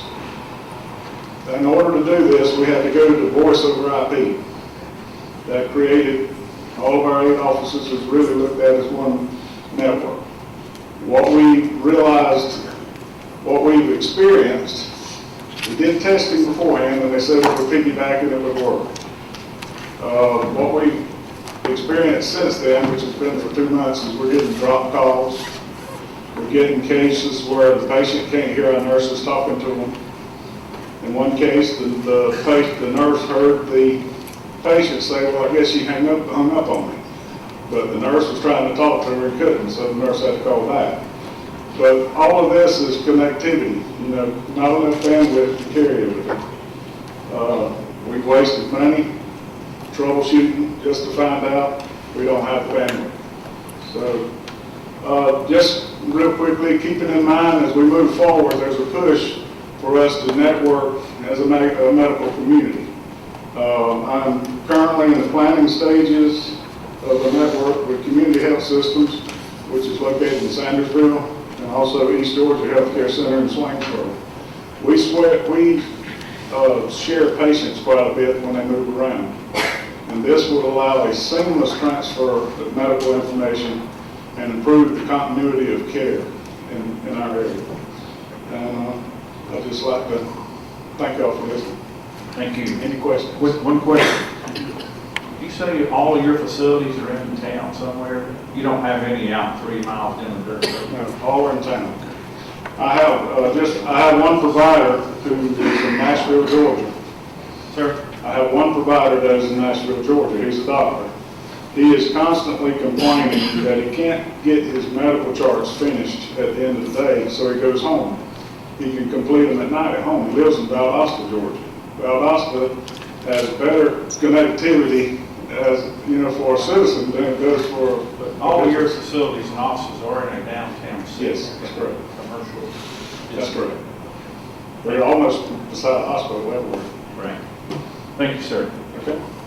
Next speaker, Jackie Tyler from Monticello.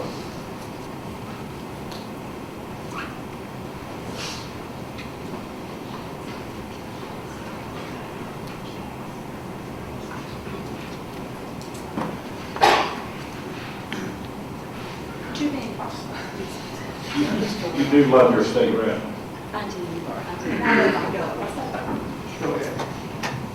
Good afternoon, I'm Jackie Tyler from Monticello, Georgia, and I'm owner of Titech Incorporated, which is a utility maintenance contracting company. There are many challenges that we face having a small business operating from our home with the internet service that we have, such as all of our corporate clients require us to communicate through email or through the web, and that can face some issues. You learn to be a very good multitasker while you're waiting on things to go through. Another problem that we face, not only from the business standpoint, but from a personal standpoint, my son is currently doing dual enrollment classes, and it's a shame in this era that we're telling our children don't do your homework at home because you don't have the internet service that you need for them to be able to download the papers that they're having to write and submit.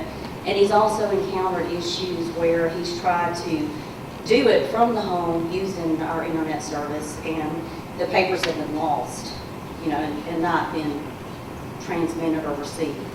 So another issue that I've noticed recently, Microsoft has come in and they were asking you if you wanted to download the new Windows 10 version, which my IT guy kept saying, don't do it, don't do it. Well, I came in one day in my home office and noticed that Microsoft came in and did it automatically without even asking. They came in and just did it. So that's really slowed down and used up a lot of our data as well. And we have a local gentleman that works for Microsoft, and I've been wanting to talk to him, to kind of find out what we can do, because when I talk to our satellite provider, they tell me that it is using more data because the new Windows 10 is running a lot of background updates that you can't see. So therefore, we're getting real low on our usage. And when you reach out to your satellite company about the issues with the Microsoft downloading the Windows 10, all they're interested in is wanting you to upgrade your package and pay more money. So we're currently paying a little over $71 a month, and that is for 10 gigabytes. So, and then once that's gone, that's gone. So anyway, I appreciate y'all's time, and thank you for having me. Thank you. Questions? Thank you for coming. Thank you. Next is Kim Freshwater from Jackson, Georgia.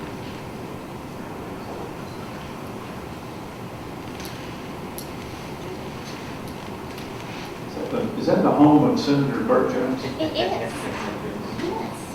Thank you for coming. Butts lives Burt Jones. For the record. And I want to thank Susan for putting us out on Facebook, so even though I'm not your constituent, but either way. It's okay, I'm still looking at you. Thank you. Okay, so I moved to Butts County 10 years ago. When I came from Stockbridge, I had dial-up at my apartment, so it didn't matter to me that my subdivision had dial-up. I paid over $170,000 for my house. It's not a huge amount, but it's good enough. 30 houses in my subdivision. 3 miles from I-75. I've been told by charter we're 1.5 miles from the nearest charter line, which the last mile, I'm not a mile down the dirt road. I'm not 3 miles down the dirt road. I'm in a paved subdivision with curbs, underground utilities, 30 houses. That's not profitable. So we don't have a hardwired option. When I first gave up the dial-up, we went with HughesNet. I paid the $2,000 for installation, signed my 2-year contract. I got my daily limits. We've got 2 teenagers. I have a boy that just joined the Navy, graduated in the spring. I've got a senior this year. The boy, truthfully, did not have our Wi-Fi password through his entire high school career, because as soon as you put a boy in high school on the internet, he's on YouTube. 3 YouTube videos, your allowance for the day is gone. You can't even check your email for work.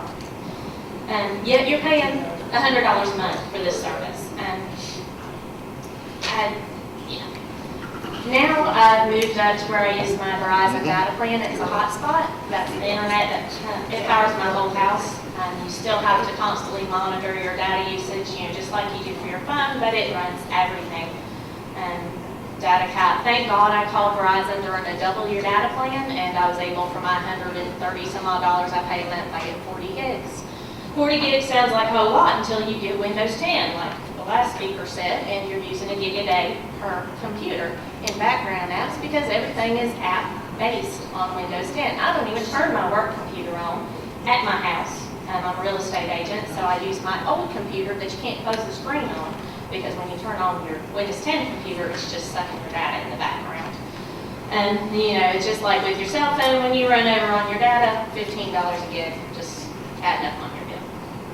And okay, I still have my daughter's dual enrolled too. She takes online classes at school, and she'll come to my office in town to download larger files, to watch videos, and yeah.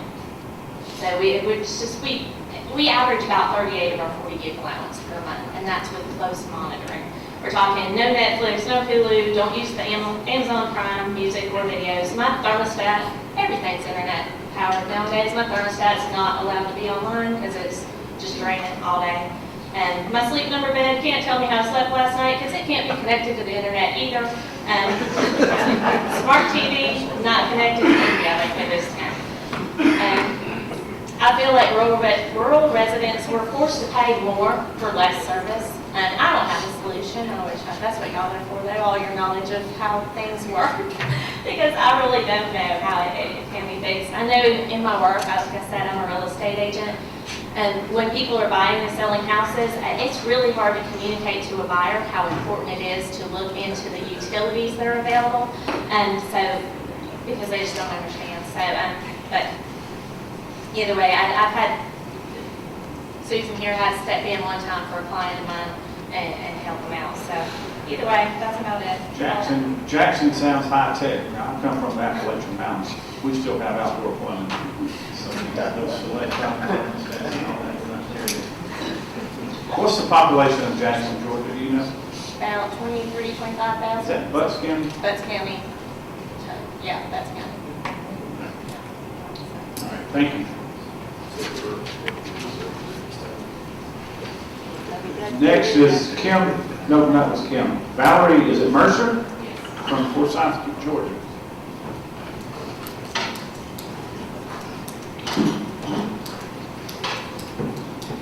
We do need to speed it up, folks, if we can. We have 5 more on the list here. So we can close out.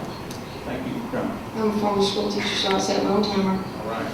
Good afternoon. I'm Dr. Valerie Mercer, and I'm the Chief Technology Officer for Monroe County Schools, and it's a pleasure to speak to you today regarding quality internet access for our students and our families. We are a dynamic school system with a high rate of achievement, 4,200 students, and we are just up the road.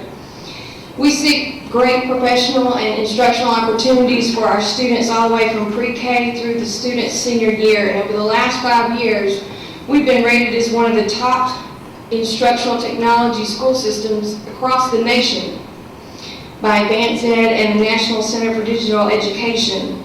However, our ability to further instructional practices is challenged by the lack of quality internet services in the geographical area we serve, where there are many dirt roads and no specific farmers who are in those.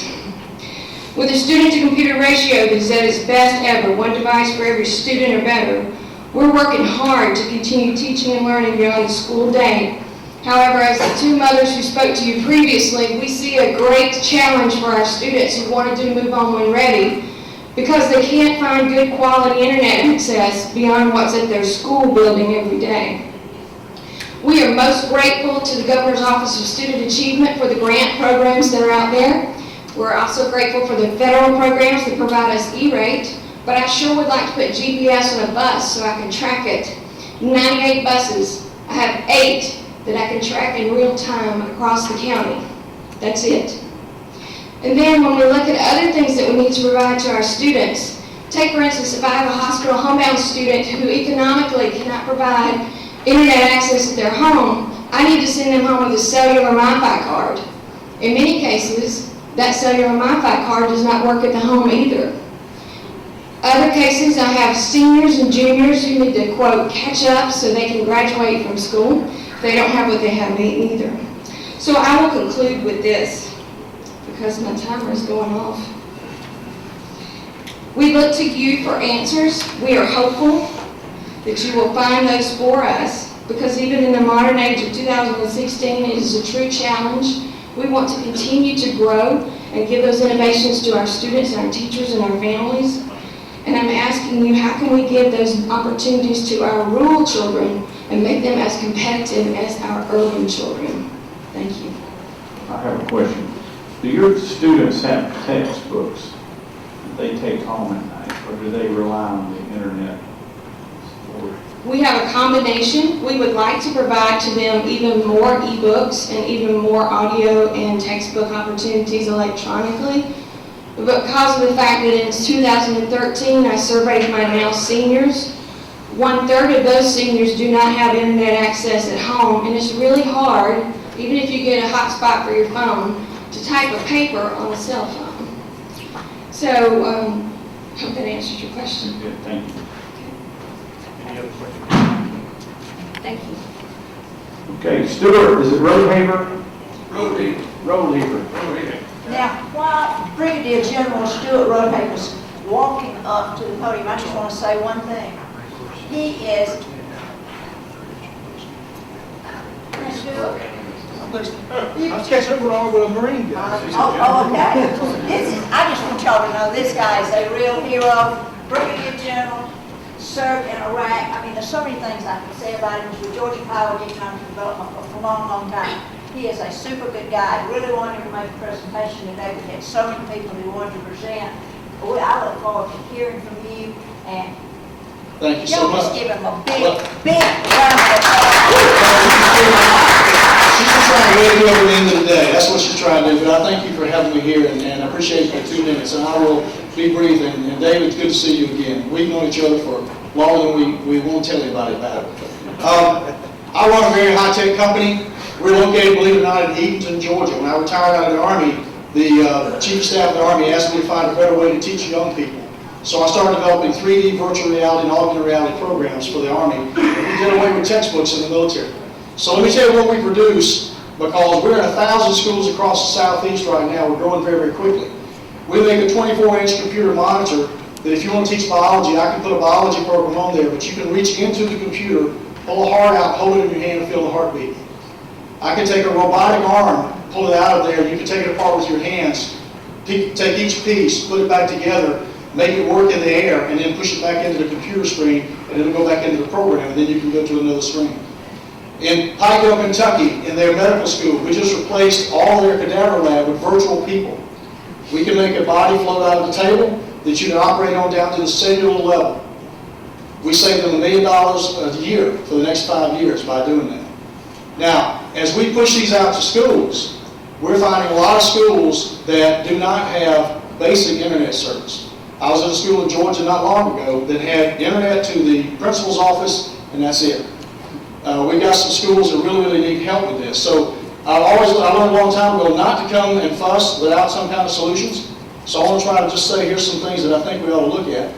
One is broadband is no longer a commodity. It's not something that we can afford to let people buy if they can afford it. Because if you do, there's going to be a lot of people that are left out.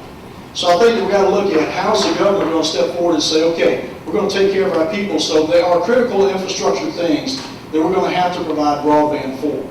I think that we ought to provide broadband for every hospital, every healthcare center, and every school in the state for free. I think we ought to figure out a way to do that. I think that to do that, to help that go along, every time DOT digs up a road like Highway 83 between Forsyth and Monticello last year where they had it done for a year, why didn't they lay a piece of pipe through there for conduit so that we could have internet, so we could pull through there, so we could put infrastructure? We're already digging the roads up every day. Why don't we just mandate that the county and state DOT add a piece of pipe while they got it dug up?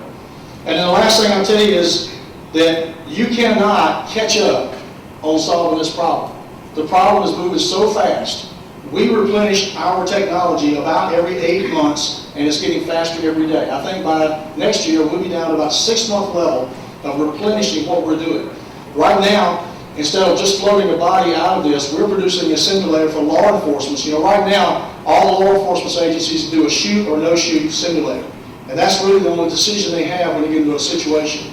What we developed is a pair of glasses I can put on, and I can populate this room with virtual people that you can walk up to. All of you will still be here, but I can put a person sitting next to you in that chair so that I can walk up to that person, looks just like a real person, and talk to them, and they'll talk back to me.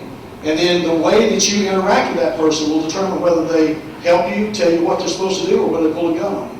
So we're using it to teach cultural awareness and the decision-making process before you get to a shoot, no-shoot situation. But you can only do that if you got the broadband coverage to make it happen. So, sir, I appreciate you having me here, and I know my time's up. Ma'am, it's always good to see you. Thank you very much. Do you have any questions? Sir? Thank you. Thank you. Look forward to demonstrations. Okay, we'll do it. We'll use Senator Harper as a... I shoot back. Chairman of the Public Safety. All right, James Barber from Forsyth. Mr. Barber.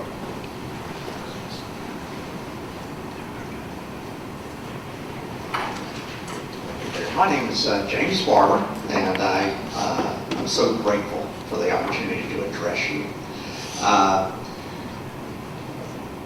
I just wanted to let you know some of the frustrations I have had. I live in North Monroe County, and AT&T is our only provider. The neighborhood that I live in has grown exponentially in the last 8 years, but AT&T has not added one piece of infrastructure to service those people. It's quite common in my neighborhood to buy a home, and then after the fact, you find out that internet service is not available. It's simply not available because the switching station is beyond capacity.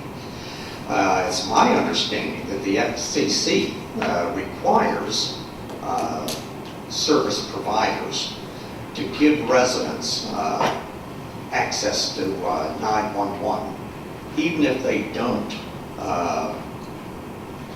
pay for telephone service.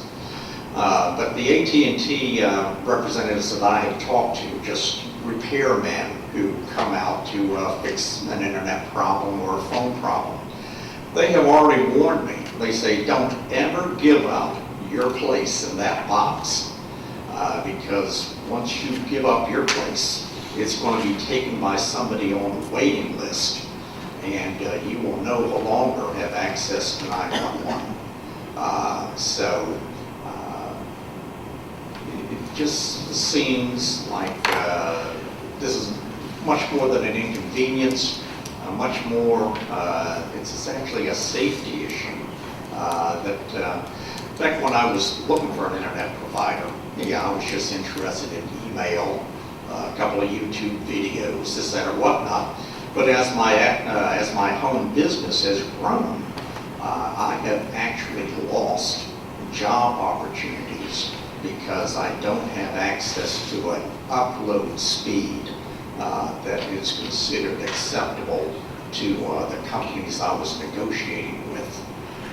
They would have given me the job. It would have been quite profitable, but just due to, like I said, that very poor DSL, prehistoric internet that AT&T is providing to folks in my end of the county, that was an opportunity lost. So I don't have any solutions to offer, but I did want to amplify what the problem, how citizens are actually receiving a disservice from some of these service providers. Thank you very much. Thank you, sir. Any questions? Next is Donnie Pope. Monticello.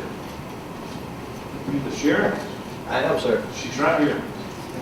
It's actually my primary purpose here today, keep an eye on a very spunky Miss Susan, make sure she doesn't get out of here. About time you got here. I know, right? I appreciate the opportunity to address you today. I wanted to tell you, when I started my career 20 years ago working in the jail in Jasper County, the first reports that I produced were handwritten.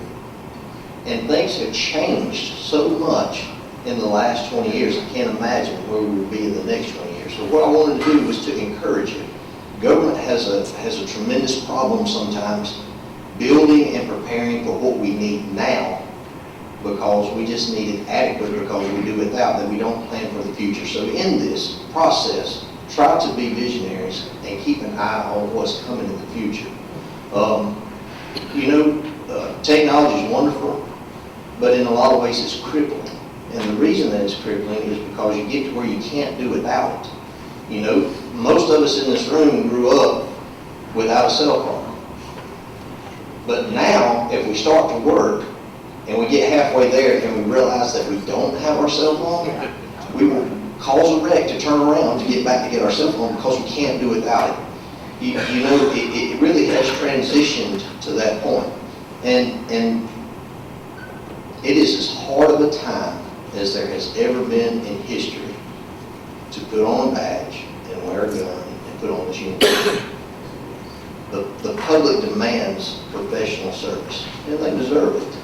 And there are tools that rural sheriffs in the state of Georgia cannot use that people in urban areas have, that the sheriffs have, simply because the technology is not there, the infrastructure is not there to support it. That's huge to me.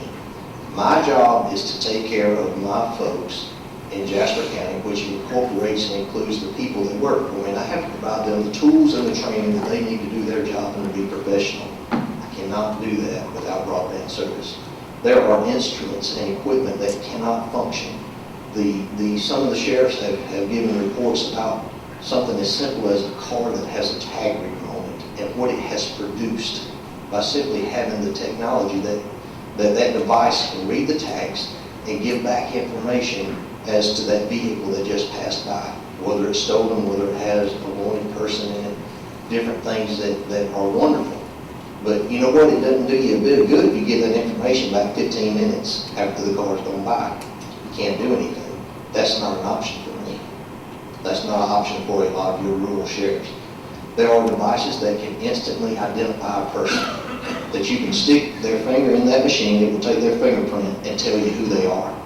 Now, if somebody can't tell you their date of birth, that's a clue. If they fumble when you ask them their social security or their date of birth, they are lying to you. And you need to know who they are. We can't have that equipment because we don't have the ability to have the infrastructure to support it. And computer-aided dispatch, CADs, having computers in their car, we can't rely on that solely because we don't know if the deputy that's responding to the call is going to get the call to know to respond. It's wonderful when everybody can look on that computer screen and have access to all that information and to be able to tell you very specifically what's transpiring, and everybody that's logged on that system can hear it and know it. We don't have that luxury. What I'm telling you is people that live in rural Georgia are not lesser Georgians. They deserve the same professional service and commitment as everybody in the cities do. And I appreciate your time. That's one of the finest sheriffs in the state. We are so proud of him. Thank you, sir. You're just brown nosing now. I know. Hey, whatever it takes. Just one of them. Sheriff, thank you for your service. We appreciate it. One last speaker, Charles Glass, and I think it's Barnesville, Georgia. I'm told you may be a county commissioner. Is that true? I can tell by the way you're walking. Thank you, Senator, and I appreciate all of y'all serving on this committee. I think it's a very important topic, and we're glad somebody's looking into it now for us.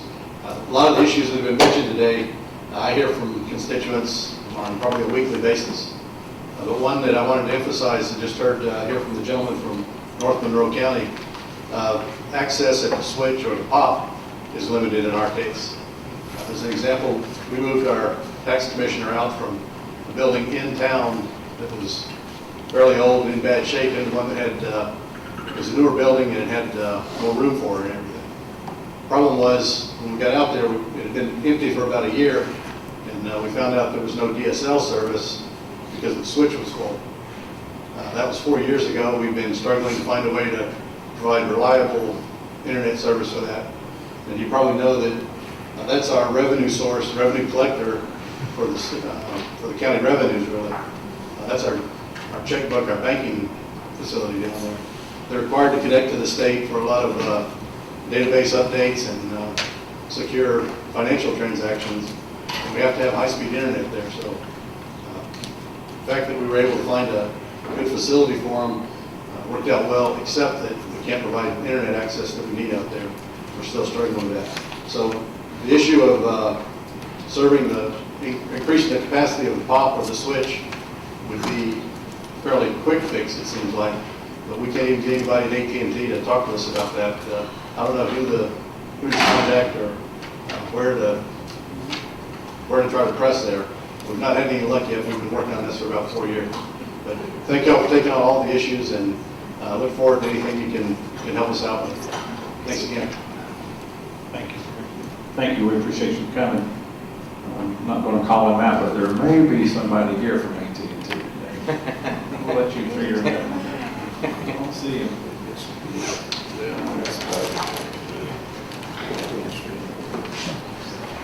I believe that's all we have on the agenda. Our next meeting is going to be our last meeting. You're not going to get paid for that one, I don't think. We're out of per diems on this study committee. November 10th is going to be a critical day for us. We're going to have a few more presenters to come to the Capitol. That'll be in room 341. And we're going to hear from some more ministry folks. Sir? The room I can't hear. That's right. But before you get there, on November 10th committee, I want you to do a little homework. I want you to submit, you House members, I want you to submit your comments to Leo, and I'll ask the senators to present theirs to Donovan. Minimum of 3 to 5 suggestions, ideas, thoughts on things that you would like to see this final report have in it that are carrots, incentives. And then also list 3 to 5 or more things that you would consider adopted in the final report dealing with regulatory, taxation issues, legislative issues, things of that nature. So not that we're going to put them all in the final report, but it will give us some ideas of where we have some common interests. Does that make sense? So if we see 3 or 4 of us are thinking the same way on like the things that Senator Lucas keeps talking about on exempting sales tax on equipment. If everybody thinks that's a good idea, then we'll definitely want to submit that in our final report. So put together a list of 3 to 5 more on the carrot side, and then maybe 3 to 5 on the stick side. And let's see if we can start coming up with some common ground on some ideas. And then we're going to hear from the other people at the next committee meeting, and then we'll have to start putting together the final report. So submit those in the next 2 weeks, but definitely before November 10th. I wouldn't do it on the November 10th date. Get it there beforehand so our staff members can consolidate those responses, and we'll keep them anonymous. Whatever you submit to them will stay with them. We're not going to know who it came from. So if it's a crazy idea, we're not going to call you out on it, Tyler. Does that sound a good idea for you? All right. So that's where we are. We're going to finish this thing out on November 10th. And we'll have a lot of discussion that day. So prepare to be there for 4 hours or better. It's going to be in the afternoon. We have a conflict right now with the Senate caucus meeting that same day, but we're trying to get them to move that to another time or earlier. We have caucus elections that day. This has been booked far further back than the caucus elections. So that's all we have. Anybody have anything? All right. I know there's a lot of folks in the room that are from the industry, so I want you to help us come up with some ideas. We've heard great ideas today, and we've heard them from other people before today. If we haven't heard your idea yet, send it to us personally by email, phone call, or in person. We'd love to put some real teeth into our final report. So we've got to do something. We're hearing this everywhere we go in rural Georgia. that we have problems and is holding people back from making a living, is holding people back from educating our children. Economic development opportunities are being missed in rural Georgia. So it's very, very important. And I appreciate all of you being here. It's been a long afternoon. Please drive safely on your way home. Bye-bye.